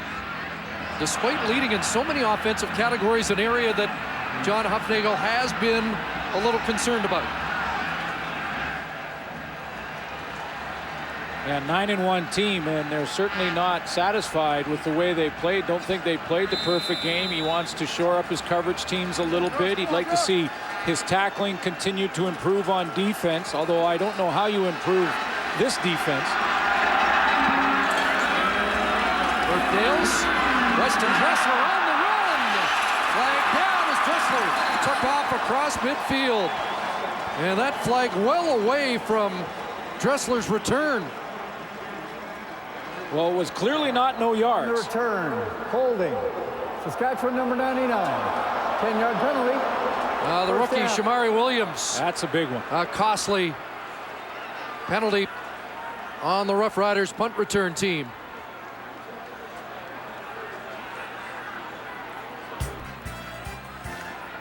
Time of year again when the temperature drops. Hockey's back and the football games get a little more important. Darian Durant has Andy Fantuz. And Fantuz taken down by Malik Jackson up at the 45. It's a Rough Rider first down. I mentioned time and space for Andy Fantuz, and boy, does he demonstrated on that play, because he had an out route there, and he saw that Wes Lysak had dropped beside him, so he just sat down nicely, and it gave big target for Darian Durant to just read his body language, see that he's not going to continue on with the out, and turn it up into middle, and basically becomes a curl route. 17 for Fantuz, so it's a 100-yard game, his 2nd of the year. 5 catches and an even 100. Durant will step up. And now throws, and he's got a complete goal. Fantuz dropped it. Dropped it near the first down chain, and he hears from the Calgary bench on the drop, and a rare one for number 83. It was a fastball from Darian Durant, no question about that, but Andy Fantuz, very sure hands out of Western Ontario. Durant puts everything in this one as he's rolling that direction. So for the 8th time tonight, Let's go. it's 2nd and 10 Saskatchewan.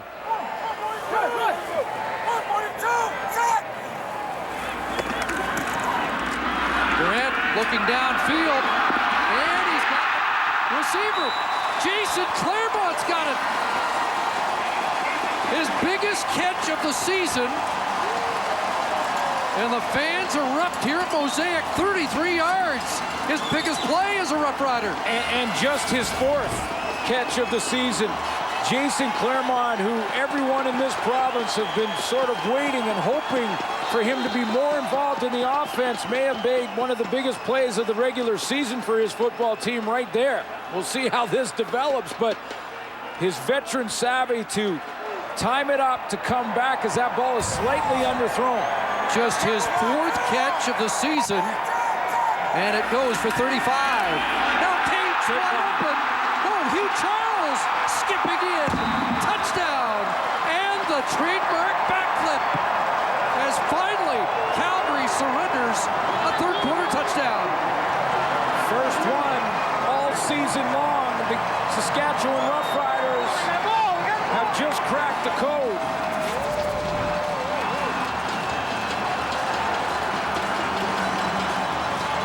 And Darian Durant knew from the time he hit the line of scrimmage that was a Rough Rider touchdown. And the benefits of a running quarterback.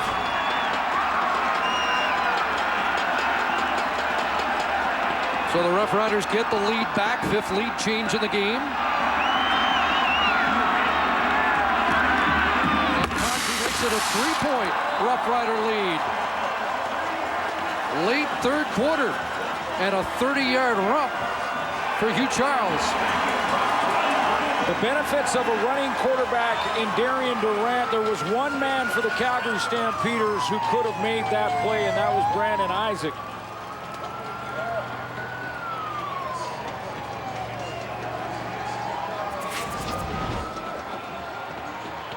Find out how you can create your own plays at NissanArmchairHero.com. Darian Durant is going to continue on to his left. Now watch Brandon Isaac. He'll come into your screen right there. Freeze it there, guys. There's Brandon Isaac. He is so concerned with contain here on Darian Durant that he opens up an enormous gate for Hugh Charles to run through. And as soon as he sees that opening, goodbye. Hugh Charles is gone. 2nd touchdown of the year for Charles, his biggest run of the season. And a guy that hasn't been in the lineup since week 4, and Ken Miller had wanted to get him in, but 2 unlikely offensive stars, Jason Claremont and Hugh Charles and Dion Murphy, will run this out at the 38-yard line. Everyone here in this province so pumped up when Jason Claremont was signed and brought back home to Saskatchewan. He set up this touchdown. Hugh Charles, he doesn't even, Darian Durant does not even wait for Charles to get in the end zone. He's got his hand in the air and is running to the bench when he was about 15 yards away from that goal line. Stamps responded the last time they were down. Play action fake, Burris in trouble with it. Oh, look out. Got away with one. Look who was around the football again.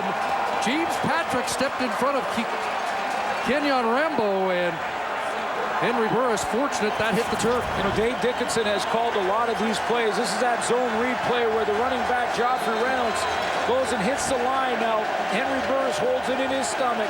He's been pulling it a ton. And the reason he pulls it here is because Shamari Williams comes down and plays run.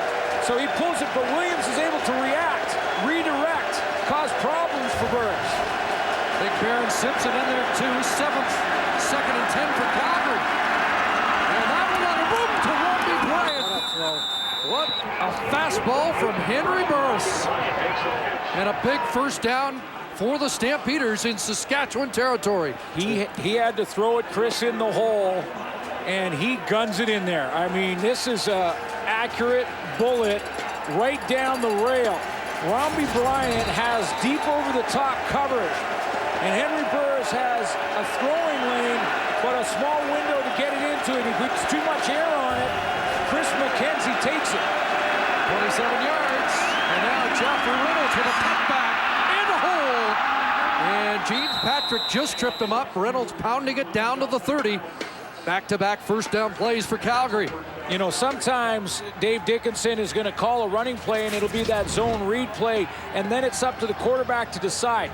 There's no decision to be made here for Henry Burris. He's just going to turn around to his right, hand it off. No decision there. So Dickinson changes things up, and what a hole that Joffrey Reynolds has. Dickinson changes it up and says, no more decisions. We're going to run the ball on this play. 15 for Reynolds. Dion Murphy now, the fake sweep, and they dump it off. And it's John Cornish still going. Cornish, touchdown. And the Stampeders answer right back. Unreal. How did Henry Burris get that football out of there? He had a defender in his face and somehow got it to John Cornish, and John Cornish does the rest. Cornish starts to the left of the formation, the left of Henry Burris. You see him, number 9. Now he's going to cut across. Look at the pressure. Somehow Henry Burris got it out of there, and then John Cornish does the rest.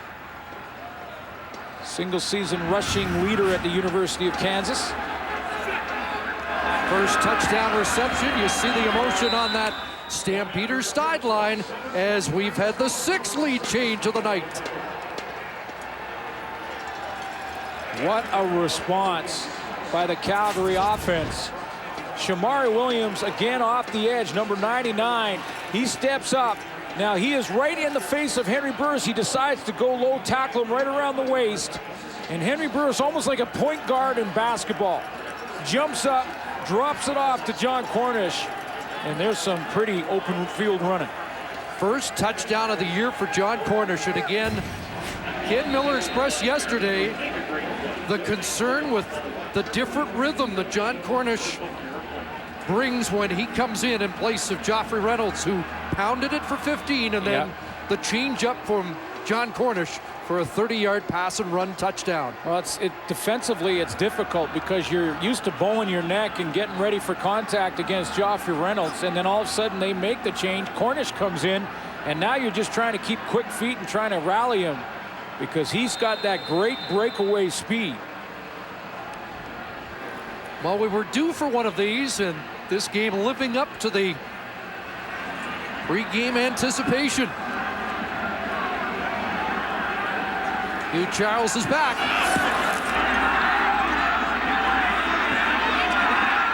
From his 15-yard line. And Charles popped as he crossed the 35. 23 seconds remaining in the third quarter. Roughriders will have the wind in the 4th.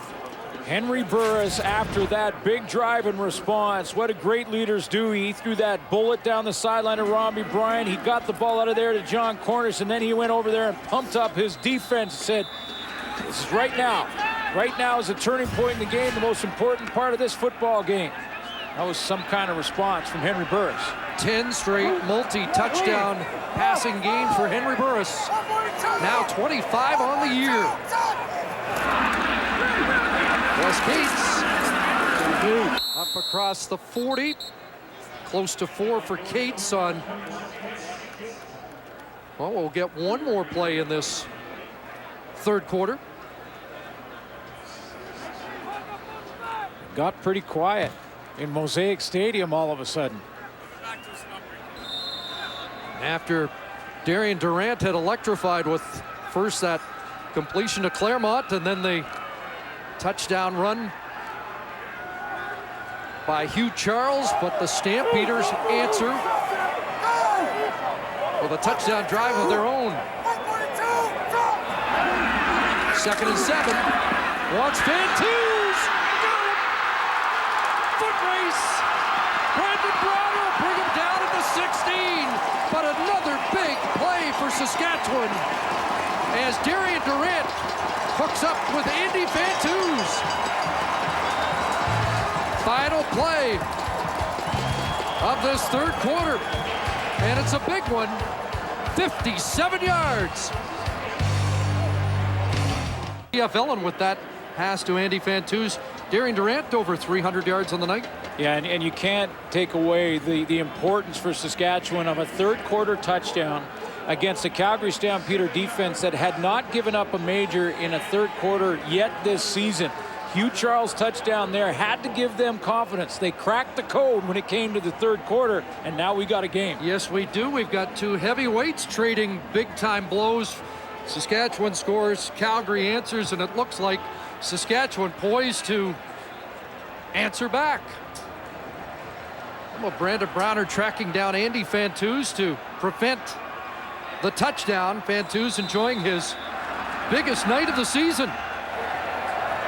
And that was his longest reception of the season. His long coming in was 37 yards. For some reason, Brandon Browner was in the middle of the field there. No touchdowns for Fantuz in 7 games. Durant fumbles the snap and has to eat the football. Second time we've seen that happen tonight. Let's go back to that big play by Andy Fantuz. Brandon Browner ends up coming down in here. Now, Chris Jones has some sort of different lineup where he's got his corner down in the middle. Now, as they come out of there, you're going to see 3 Calgary defenders right here, 1, 2, and 3, all trying to face off to Weston Dressler and not allow him in the middle.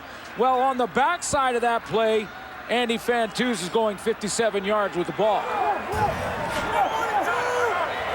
Another 2nd and 10 from the 18-yard line. Check that second and longer after the loss, and down to the 10-yard line. Jason Claremont, another catch, but the field goal unit will come on, and they squander a chance after that misplayed snap on first down. Yeah, a big chance, and it was the fumble, and you're right, that small little mistake makes a big difference because they could have got a first down without scoring as well. And the second time, as you mentioned, that Darian Durant has taken his eyes off a shotgun snap for just a split second and at the wrong time.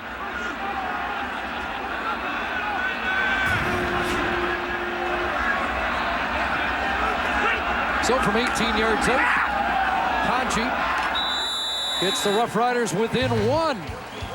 1-point Calgary lead early, fourth quarter. Move to the wide side corner. He's the backup defensive back out of Western Ontario. And they'll move Tad Cornegay into linebacker to replace Daniel Francis, injured earlier. Normal spot for Cornegay, who is so versatile. He can be inserted in a number of positions on that Saskatchewan defense. And there's a quick hitter to Nick Lewis, who has become the number 3 all-time receiver in Calgary Stampeder history. Went by Travis Moore tonight. His best season was back in 08 with 1,379 yards. I mentioned he's on pace for just over 1,300. I won't be surprised, though, if they try to go wide to either Romney Bryant or R.J. Franklin on the outside to test LaRon Mitchell. 7 for 77 in the game for Nick Lewis. 14 on the last catch. And now it's R.J. Franklin with a grab over midfield. And R.J. Franklin has another Calgary first down.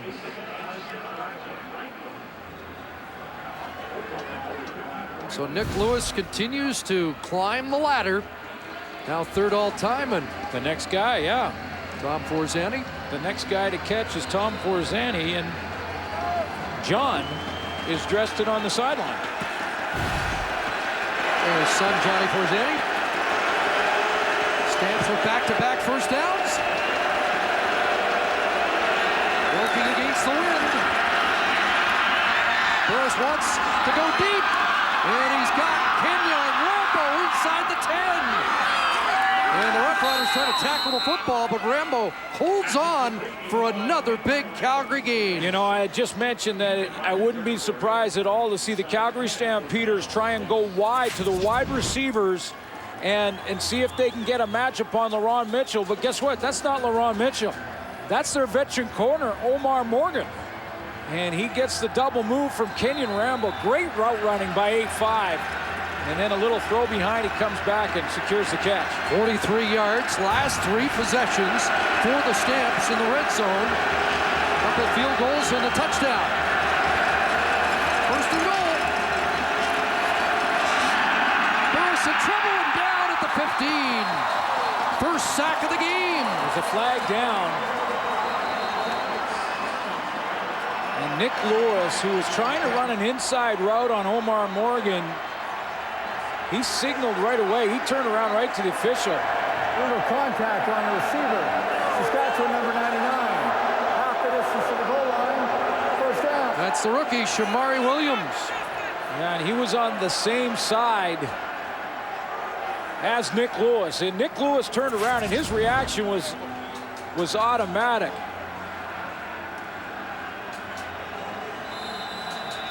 And there is the absolute tackle by Shamari Williams. Wipes out the Baron Simpson sack, and first and goal now at the 3. Dr. Reynolds, touchdown, and an easy one. As the Stamps increase their lead. Boy, just the little things that add up. A penalty by Shamari Williams, tackling Nick Lewis, that takes a sack off the board. Almost impossible field position for the Calgary Stampeders. They get the penalty, they get the first down, they move it up, and Dr. Reynolds walks in. Back-to-back touchdown drive for the Stamps.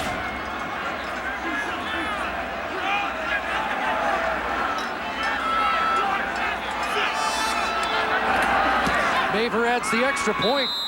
8-point Calgary lead. 10:40 left. Fourth quarter.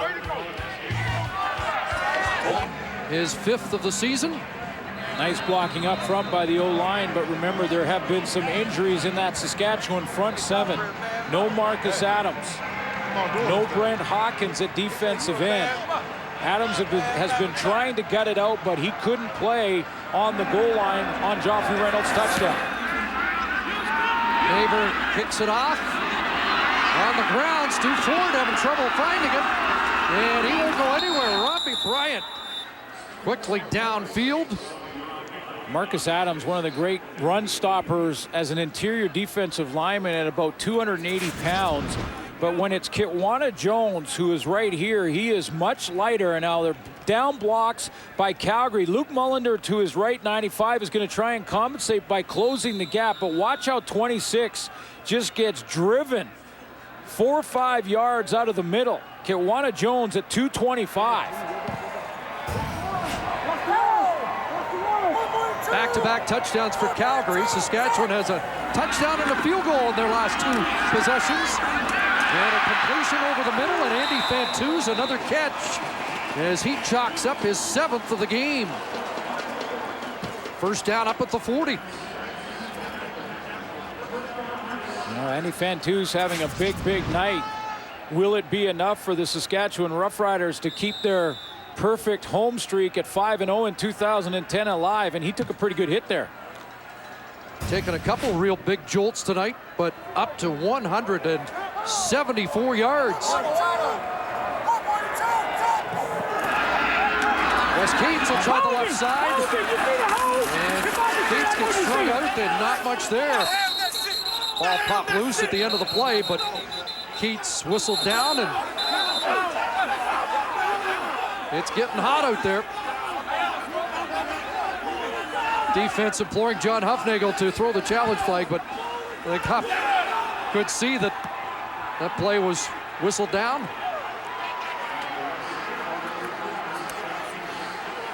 Somebody just threw the football into the end zone. Well, let's take a look again. Wes Cates, is he down? Brandon Isaac has him there. He's not down by contact yet. And he doesn't have to challenge because the ball was stripped out of there, and Calgary's got the football. And it was just before he hit the ground, Brandon Isaac pulled it out. I was wondering why Brandon Isaac was so pumped up on the sideline talking to John Huffnagel about the challenge flag. He stole the football. He didn't have to challenge it. The officials looked like they were ruling Cates was down, but they do turn it over on the fumble. And there's R.J. Franklin with a catch tossed out by Sean Lucas.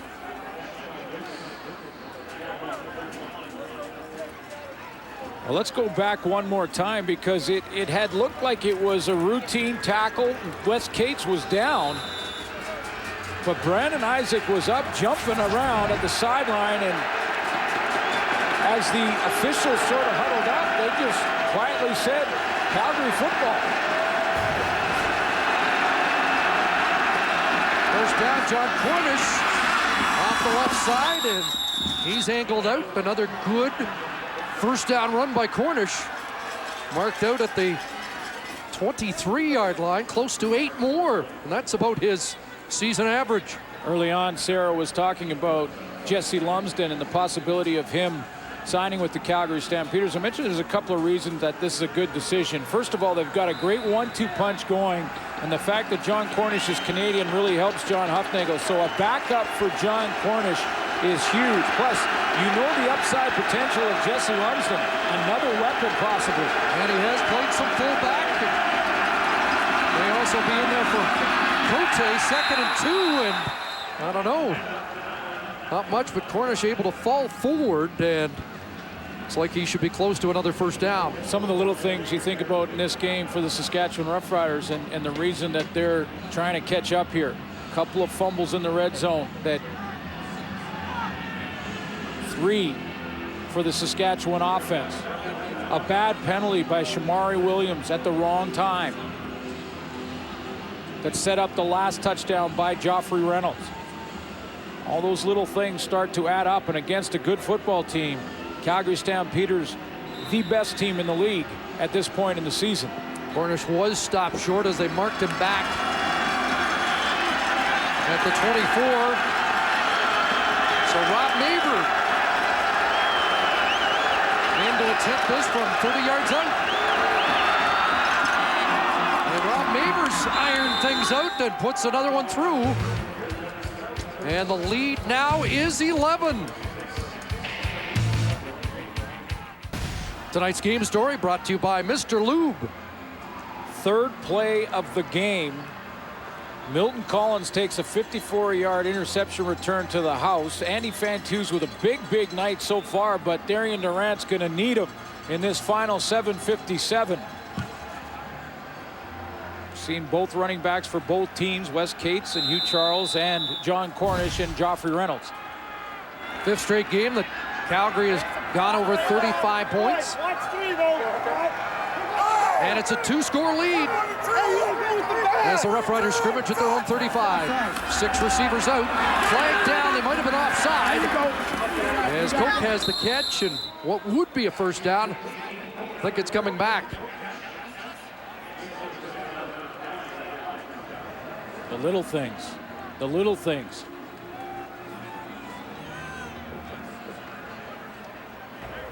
Offside. Saskatchewan number 6. 5-yard penalty. Repeat first down. Rob Bagg jumped the gun.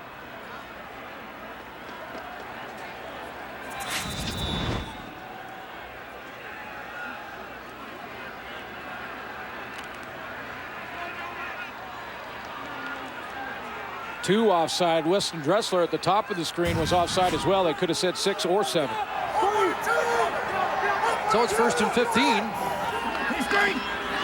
And they swing it out to Cates. And Wes Cates brought down at the 38. Has half the yardage to the first down. Calgary Stampeders started the season with 2 straight wins. Lost a close game to the Toronto Argonauts at Toronto and have been on a winning streak ever since. 7 wins, the longest in the CFL since 2007. Last time the Stampeders won 8 in a row was 94. BC Lions with the last 7-game win streak, and again, Saskatchewan's 9-game win streak at home on the line. Big second down. Durant rolls, he's gonna have to run, and Darian Durant up to the 43-yard line. He's going to be a yard, maybe 2 short of the first down. Eric Fraser, the backup safety, and Brandon Browner had receivers covered well down at the bottom of the play, right along the sideline that Darian Durant was rolling to. And here's a decision. The fans starting to chant go here. Initially, it looked like they were not, but now Darian Durant going back to the huddle on 3rd and a yard and a half.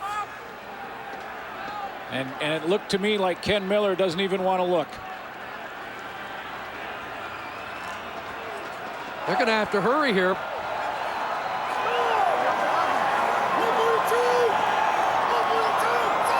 They do get the play off. Is it going to be enough? It is. West Cape's big surge up to the 50. Oh, and he got a big block by Chris Zarka, the tight end, because without the block from the Canuck truck, this might not have had a chance. Watch number 33 here just blow open a hole for West Cates to lean into. He gets that pad level down and just drives his legs. I believe it was Charleston Hughes got on roller skates. Without that block, they might have been in trouble. Double tight ends, first down. Up at the 49. Time for Durant. Looking for Fantus.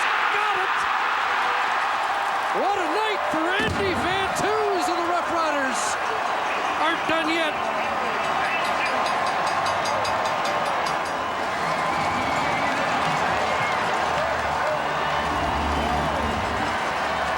Calgary Stampeders were coming with pressure. And a nice block by the running back, Wes Cates. We've heard so many times Ken Miller talk about how good and all-around running back Wes Cates is. To be able to catch out of the backfield and pick up blitzers from the defense. That time the protection provided by his running back. He hits Andy Fantus, and Darian Durant has another touchdown pass. First touchdown in 8 games for Fantus. An extraordinary night. 8 catches, 234 yards. His second best in his CFL career. The Roughriders, 7 of their last 7 in 2-point converts. Going for 2 here. Durant under pressure. And they got it. Kerry Koch holds on. And it's a 3-point Calgary lead.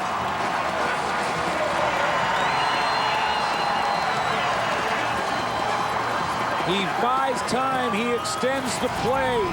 He allows his receivers to continue to work in the end zone. No one open initially, but Darian Durant buys some time. He's going to pay the price. He's going to get a little push. And there's a big hit down at the other end. Kerry Koch hangs on. Let's take a look at the touchdown again, as Andy Fantus is having a monster night, and he's working on Milton Collins here.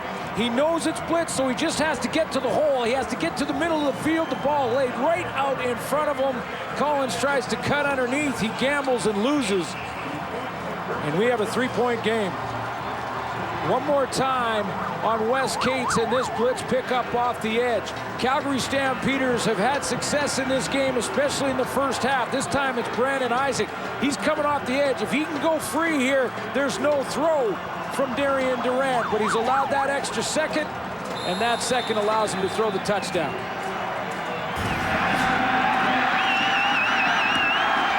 Still over 4.5 minutes left. Over the head of Forzani, lets it bounce, and is that going to reach the end line? It will. So it turned out to be a wise play, but boy, they rolled the dice there.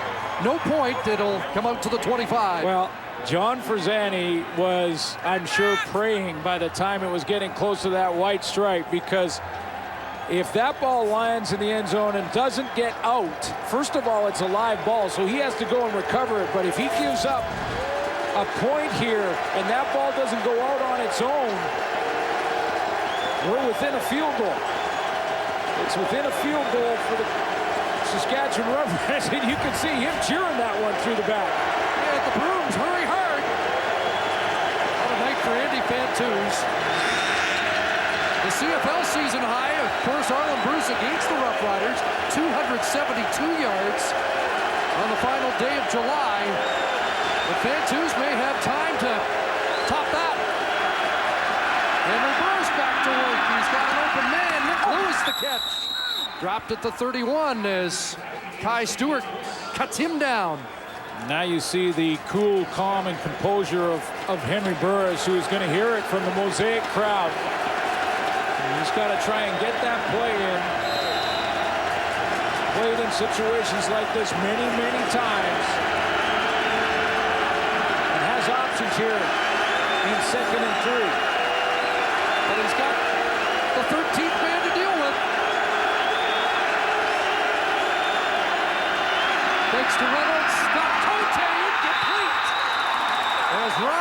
Cote was leveled right at the first down stick.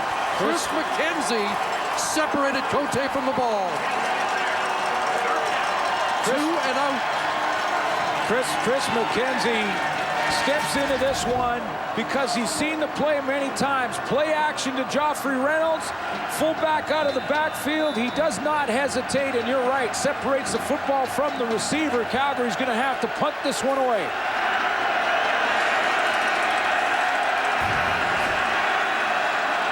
Dressler waits. Dales unloads, and Dressler on the run. And he'll be brought down inside his own 45. Randy Chevrier, the long snapper, downfield in a hurry. So 3:12 remaining. Darian Durant, 3 of his last 4 games have been season lows, but now with 428 in the game. First game of the season that went to overtime, Montreal. Darian Durant had 478 in that one. That's a season high. Of course, there was double overtime in week 1. 3 times over 400 yards passing this season. Bumping the slump, but will it be enough? 4 receivers to this near side. Going the other way. Dressler's got it. Inside the 40 as they stretch out the vaunted Calgary defense. The 3-minute warning at Mosaic.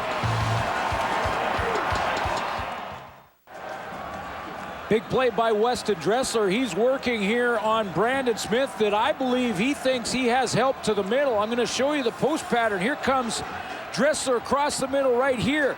Now, I think Brandon Smith thought he was going to have Juwan Simpson back to help him in the middle. That's why he's playing the outside shade. He doesn't get a deep enough Juwan Simpson to help. Dressler makes the play behind him. 29 for Dressler. First down inside the 40. And the handoff not going very far. Wes Cates wrapped up by Brandon Isaac. Yeah, this is one of those interesting positions on the field for the Saskatchewan Roughriders because you don't want to get too conservative. There's lots of time to play, but you're in field goal range to tie the game. Not unlike last year's 44-44 overtime thriller at McMahon. 2nd and 8. And again, trouble on the snap, but no pressure. He won't take off. He'll go deep. Brandon Browner falls, and the pass incomplete. Oh my. And Chris Getzlaff looking for a flag.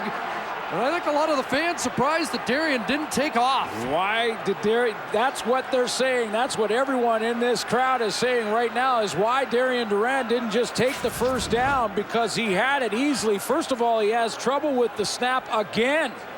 This time it wasn't his fault. This time it was center Jeremy O'Day. Now he has all kinds of room to run here. We're talking 15, 20 yards before Malik Jackson can close the corner. He throws it into double coverage. Little bit of contact, but no flag at that end. Field goal unit slow to get on the field as they'll attempt a 44-yarder, or do they have something on? Kanji for the tie. Kanji's got it. Boy, they scrambled out a little late, but it certainly didn't affect Luka Kanji. And we're back on even terms with 2:08 to play. Hitting on 80% of his field goals. Long was 54, so well within his range. But Luka Kanji had just 2 attempts in the last 4 games as this offense has struggled. But that's a big one. Kicker that hasn't had a chance to really be in a rhythm. And he nails that one to tie it up. Most points scored against Calgary this year. Roughriders have 37, but it's still not enough. Cue the Mosaic fans.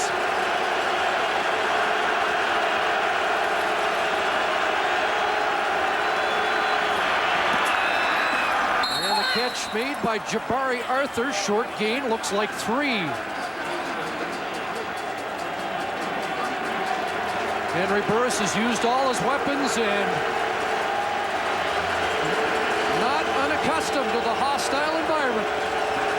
No, not at all. This is where Henry Burris' composure comes through. Saskatchewan Roughriders in this situation have shown blitz. 2nd and 7.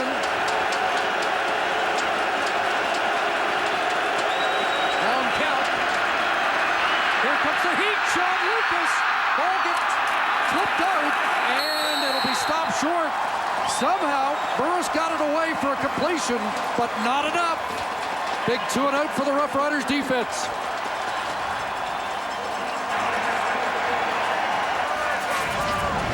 Team speed on defense. The Saskatchewan Roughriders are going to show blitz from their linebackers. That was Barron Simpson up in the line along with Mike McCullough.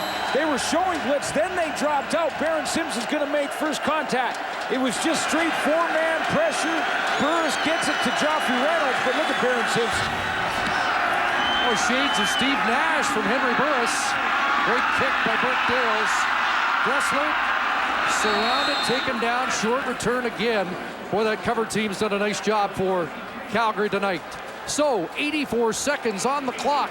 Tie game. And Darian Durant leads the offense out to get into Luka Kanji range for the winner. Riders have scored 21 points on their last 5 drives, scoring on 4 of them. Calgary Stampeders in this 4th quarter have shown a lot of man-to-man defense. Andy Fantuz has made them pay for that, so has Weston Dressel. They need about 35 yards to get into Kanji range. There's a spike. Guess who?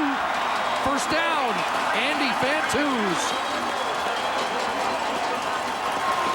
Certainly Darian Durant does not have to press the issue here. He can continue to run his complete play package and his offense. But what a night for Andy Fantuz. All-time best for Fantuz, up to 245 yards. 2nd best in the league this year. Quick hitter. He made that catch, and then the ball popped loose. Got a live football. Fantuz says no catch, and what they're going to discuss it. What is he saying? No catch, or that he was down after the catch? I think they're giving Fantuz the catch. Corey Mace, who came up with the football, is still down. I thought initially that Andy Fantuz was twisted around and wasn't down on the field. On the play, the ball carrier has been ruled down by contact. The command center is requesting a review of the play. So they're going to review it. Let's take a look. They're going to take another look. It looked like he twisted around. He got twisted by one of the defenders. There's the catch. So the catch is secured there. So it's not about whether it's complete or incomplete. Dwight Anderson throws him to the ground. I think he might have been down by contact. The backside hit the ground, and then the ball came out. Catch is secured. You know, he stretches that ball out with his left hand. Almost simultaneous, the backside and the ball hit. Upon review, the ruling on the field stands. Second down. Well, that was a quick decision made by the command center before even seeing that 3rd replay. Looked like Fantuz was trying to stretch out as he made contact with the ground to get another yard because he was short by 1.5 yards. That was a risky play, and they're fortunate. And a quick decision, but I think the right one. 2nd and 2. Cates. Wes Cates, off the contact, slides forward for a big first down across midfield. This situation now, the Calgary Stampeders start to think about tackling the football, trying to take chances to rip it out, cause a turnover. Another 8 to 10 yards, and Saskatchewan in Luka Kanji range. Clock running. One more first down would likely do it. Durant's going to take off. Darian Durant down to the 40, still going, and hits the deck at the 20. And they're ruling him down again. 29 yards for Durant. We wondered if he should have run earlier. He picked the right time to do it there. Yes, he did. And Darian Durant, this time, you've got to believe after that last play where he had an open side and he decided not to run, this time he banked that and said, if I get a crease, I'm going to take it. A great decision. He's not running out of bounds at the end of the play either. He's trying to get in chip shot range. So now they just will try and run it down one more play, or will they? Looked like there was a personnel issue there for the Riders. Sandy Fantu's coming to the sideline trying to get things squared away.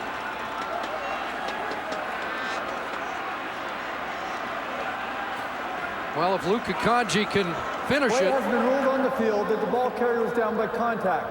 The replay official has requested a review. Okay, they're going to take another look just to make sure. Let's take another look at the end of the play, and Darian Durant.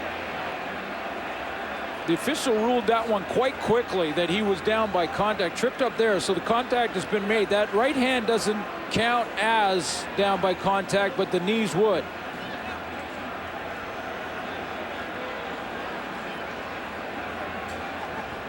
Again, once you've been contacted and you're in the air, like the West Cates play, once you've been contacted and in the air, any part of your body touching down first, including that forearm of the hand holding the football. He still had control. The forearm made contact, ball popped loose. Less contentious, I think, than the previous one. After review, the ruling on the field stands.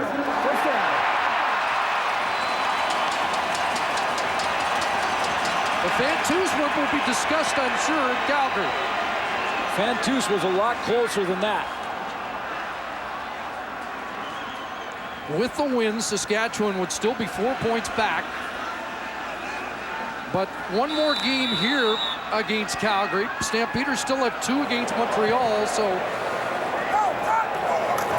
win by the Roughriders would certainly leave the race for first very much alive as they try and line it up for Kanji. Yeah, Darian Durant just trying to get that football to the middle of the field and off that left hash.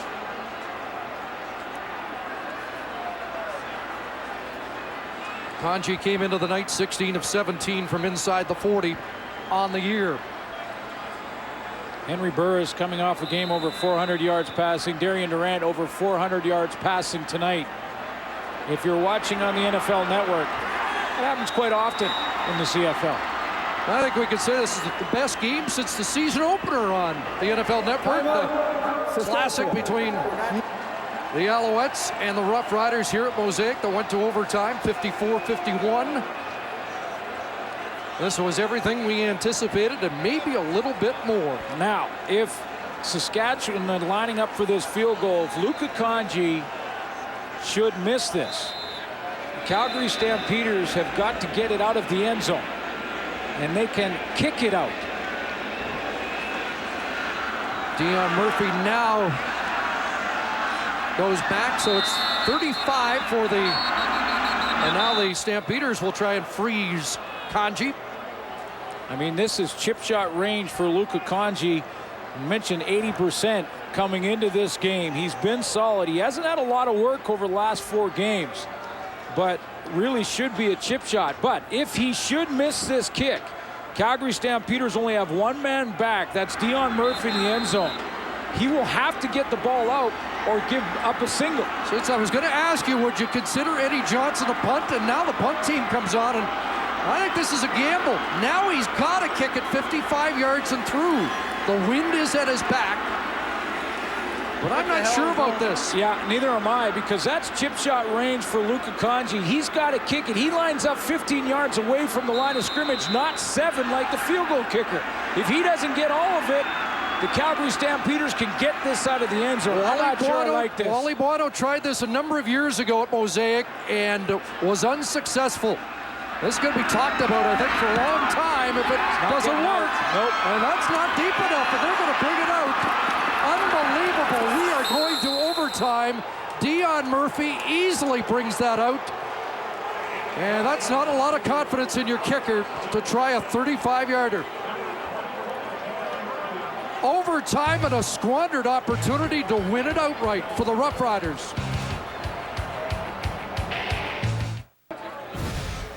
Well, we started the season with an overtime thriller, and we've got another one tonight. And here's a look at it. Each team will get a maximum of 2 mini games. Each team will get a possession, and if they're still tied, they'll go to a second mini game starting at the 35. Yeah, it starts at the 35-yard line. The team, I believe, who won the toss was the Calgary Stampeders, who elected to defend first. So John Huffnagel elects to defend and see what he is up against when he gets the ball. And what's Ken Miller thinking right now? Let's go down to the sideline. Sarah Orleski. Chris, before they kicked that punt, you had said that you felt that this was going to be something that was going to be talked about for a while. Well, a lot of shocked people here in the stadium that they decided to go for it. And I can tell you that players down here are very upset that they did not elect to go for the field goal. Well, almost the perfect drive to get them into position, and then a highly contentious decision. They've got to bury that now and try and make something happen. Look at Jason Claremont. His second big catch of the night, his second big catch as a Rough Rider, and a late flag at the end of the play as Claremont takes it to the 10, and he tells you what the flag's all about. This might be yardage tacked on here. Major foul, face mask. Yeah. Calgary number 28. That's what I thought. From the goal line. First down. That'll be half the distance. You know, in this situation, Chris, with that decision from Ken Miller and the team being upset, this is a team that loves playing for this man. And Ken Miller is one of those coaches that they go through a wall for. While this football team right now has an opportunity to try and bail out their head coach in what will, I'm sure, be talked about in that decision for a long, long time. 25 for Claremont and a first and goal. Direct snap, Wes Keats. Touchdown. Second time he's done that tonight. 2 plays and the Rough Riders do claim the lead, but Calgary gets to answer. And just like that, the #1 ranked defense in the Canadian Football League has just given up 43 points.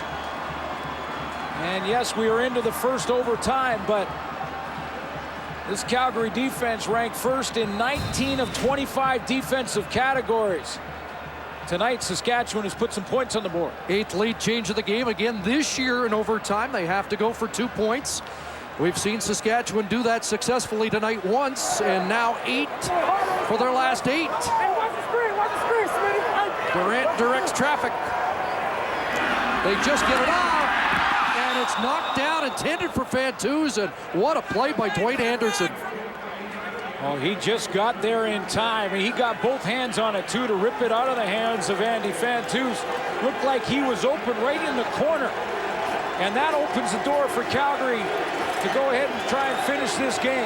And the advantage for the Stampeders going second, winning the toss, is they know what they need. Exactly. So the major is the first order of business for the Stamps. And then a 2-point convert can win it. Again, a 7-game win streak on the line for the Stampeders. Rough Riders trying to win their 10th straight at home.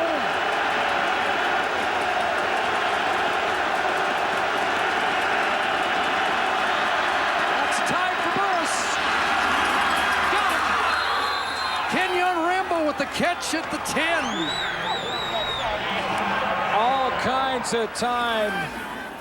First of all for Burris, and a nice route again from Kenyon Rambo, who's going to run what's called that wheel route down the sideline. Kenyon Rambo, you need time to be able to run this kind of route where you go to the sideline and then turn it up, head right down the rail. Lance Fraser couldn't catch up. 6 catches, 115 for Rambo. First and goal at the 9.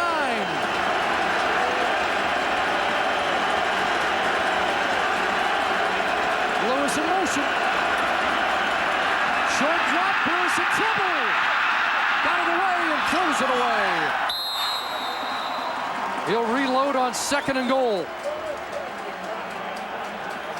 And 3-down football, of course, for the Calgary Stampeders.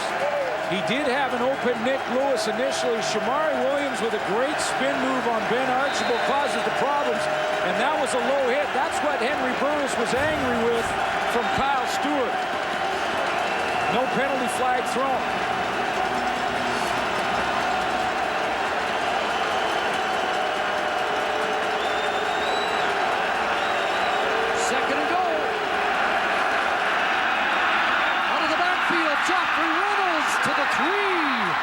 And it comes down to one last play for the Stamps to try and get at least tied. This is why when you win the toss, you elect to go offensively second, so you know what you're up against, and it comes down to one play. They have to tighten up in that huddle because of the crowd noise.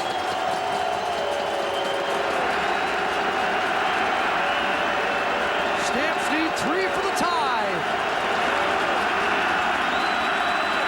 Here comes pressure. Burris to the end zone. Incomplete. No flags. And the Roughriders do win it in OT. And the football team just bailed out their head coach.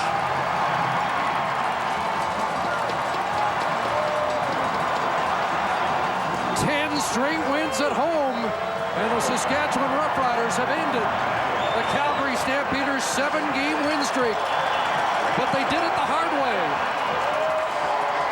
A decision by Ken Miller at the end of regulation that would have been talked about forever here in Saskatchewan.